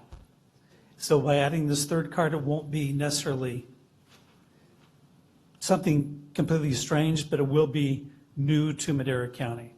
But just want to make that observation. So, but I really don't have much else to add from what Amadco did. Have you got a guesstimate of the cost either? 40%, is that pretty close, do you think? I would say in that range, that 40-50%. And a lot of it has to do with getting it to its final disposition in trucking, and then paying for getting rid of the material itself. Because we're sort of beholding to third-party composters with, the infrastructure that we've got in So place. it'd be really interesting to find out exactly how much of a carbon footprint all of that extra work is going to create, and if All this the is trucks really running worth around, it. all the I don't know, I don't think they've really thought about all that. I don't think that's been David, contemplated. do you think they think about anything like that in Sacramento or Washington? I'll let that simmer with this board, so. You'll have another bill to clean that up. Okay. No other questions, I'll sit No, down. no, Thank go you. ahead. Thank you. Thank you for your comments. Yeah, Larry, go ahead. Good afternoon, I guess. RCRC, so he's with I'm Larry Sweetser. I work with RCRC, the Rural County Representatives of California, and also with the Environmental Services, which is 24 counties. So we've been involved in this process since the very beginning, and it's been quite an experience, shall we say. I was one of the few people around when AB 939 was passed. We thought that was a big change. This is probably even bigger in my mind because we now know what it takes to get these things done. And just for reference, this is the actual regulations we're looking at, over 170 pages, and we've been through every piece of this. So you have asked a lot of good questions, a lot of questions other counties are working on, and just letting you know that we have been working a lot with CalRecycle. We still have a lot of unanswered questions. We have more. There'll be a lot of implementation issues. We are going to be working on those on your behalf because you are one of our members in the area, and each county has their own unique issues that we have to deal with.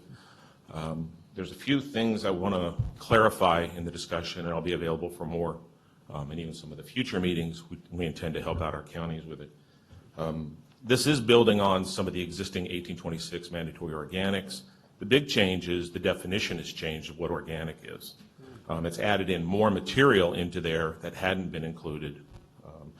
For example, manure's in there, paper's in there, a few other things, biosolids. So there's activities of those that have to be considered as well.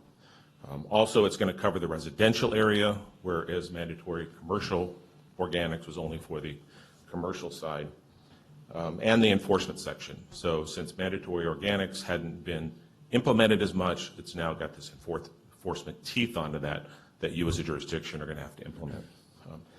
Some key things, though, and there was a lot of talk about the mandatory 3-cart system.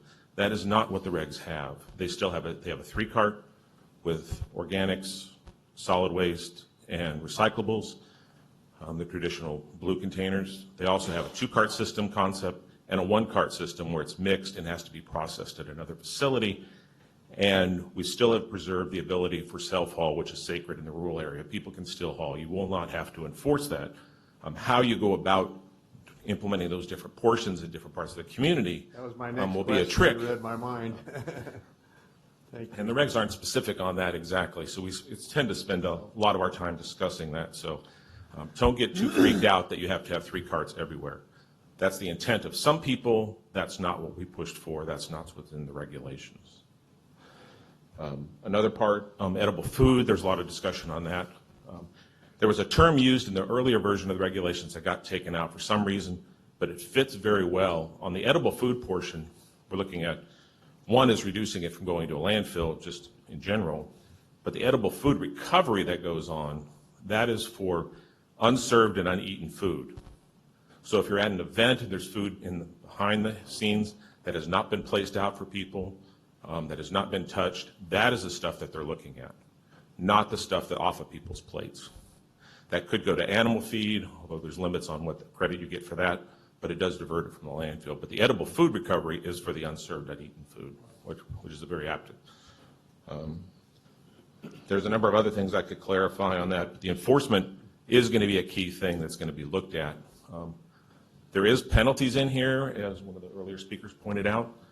I wouldn't worry too much about the penalties yet. There's a number of steps that go on before you get there. One is you're going to do the best that you can to implement it, and if it isn't meeting the regulation, then there'll be a lot of dialogue with Cal Recycle on what you need to do to get there well before fines get assessed. So that's not I wouldn't freak out about the fines. I'd more worry about the steps that you can do in between. Funding is a big issue. All those things you talked about with funding, we have brought up before. The greenhouse gas fund that they're talking about is available. There's more money being put in that. It is very limited. There's not enough money that will be available for the entire state, and you have to apply for it. So there may be other options can be looked at.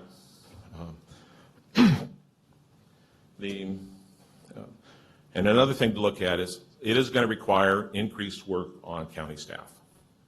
Not just solid waste, but other departments are involved as well. Environmental health, planning, other departments are involved in this. It's not just on solid waste. That needs to be looked at. It's also going to put burdens on the contractors, the haulers to do it.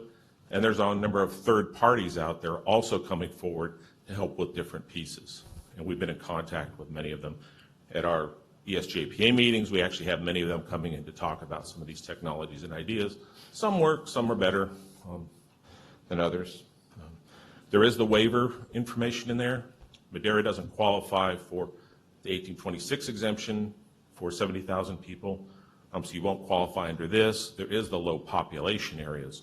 So the areas that were in green are the ones you can focus on that will be included on that if you are successful in applying for the low population waiver.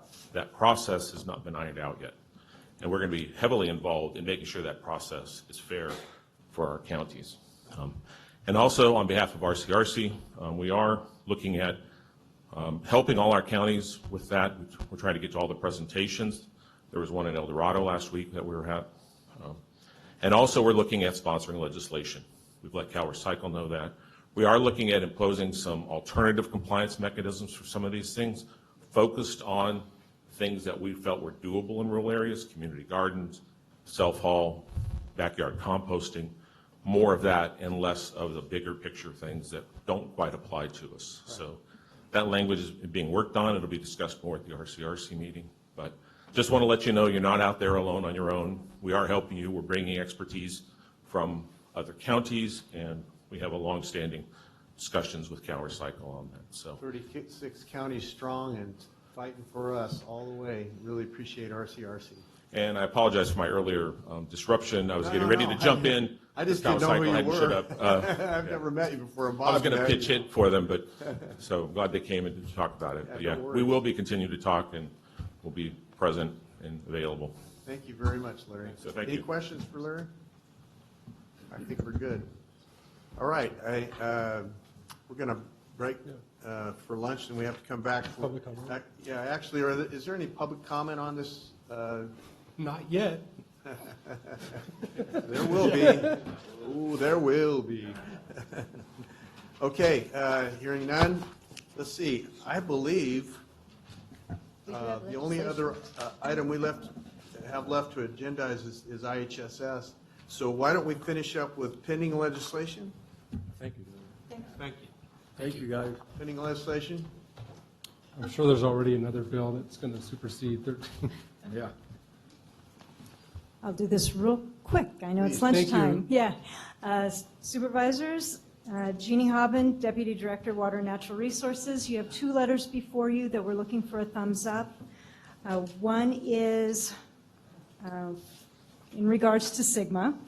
They came through, and there was a letter that went out by a group of NGOs that were kind of protesting against the plan, saying that they didn't meet all of the regulations and all the things they were supposed to. Fresno County has written a letter in response, and they're just asking for a signature on that letter. We would like to sign that letter just to show our solidarity with the other counties, but we are also writing a letter that we're drafting a letter that we'll bring before you either next week or the week after that gives specific activities that we're doing to address these issues. For instance, we're working on a domestic well program, things like that. So we will be doing our own letter, but we'd like a thumbs up on the signature just to show solidarity with the other counties on the letter that was given. Absolutely. Thumbs up on both letters? We'll sign theirs if they sign ours. There is one other letter. The other letter is just to support a Mammoth Lakes Resilient Community and Forest Project that the Inyo Mona is doing. We already signed a letter a little while ago because it includes the Red Meadows area. This is their biggest project, and it's 55,000 acres. It helps the watershed. Thumbs up? Thumbs up. All good? You got it. Thank you so much. All right. Supervisor and staff reports. None? None? None. I attended the inaugural Streets to Homes meeting yesterday in Fresno. Finally, we have a voice on that particular committee. Great. And it's for regional funding regarding homelessness. Thank you. Tom? Hey, good. Any? No, Boy Scout Civic Day, we all Yeah. were there, so great day. Yeah, it was a good day. CAO? Nothing. None? None? Okay, so this meeting is adjourned, and we'll come back together on IHSS at 1:30. Thank you. Thank you, boss.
Roll, folks.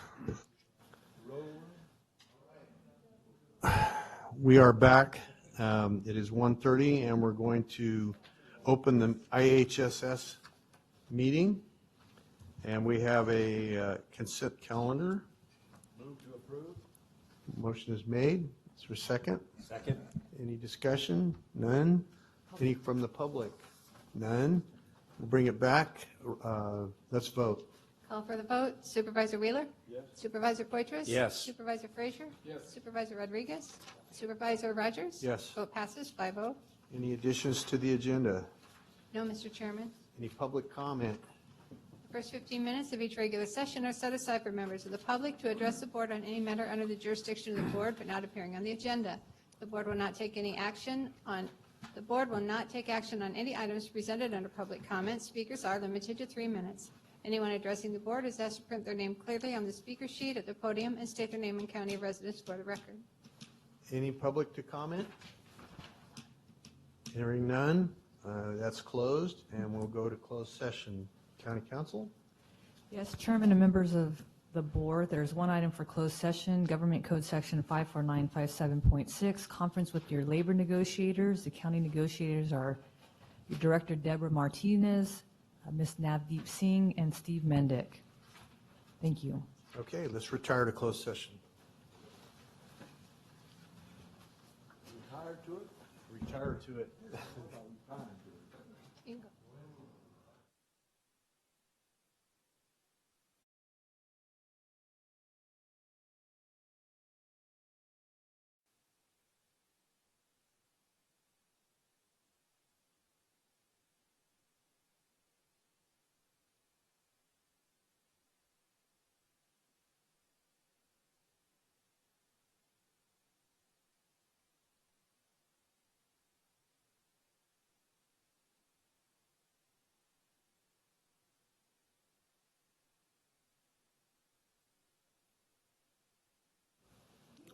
Okay, we're returning from closed session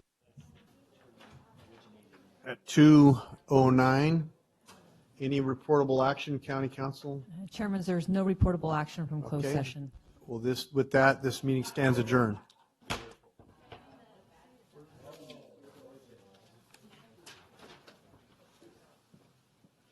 where do I go from the back?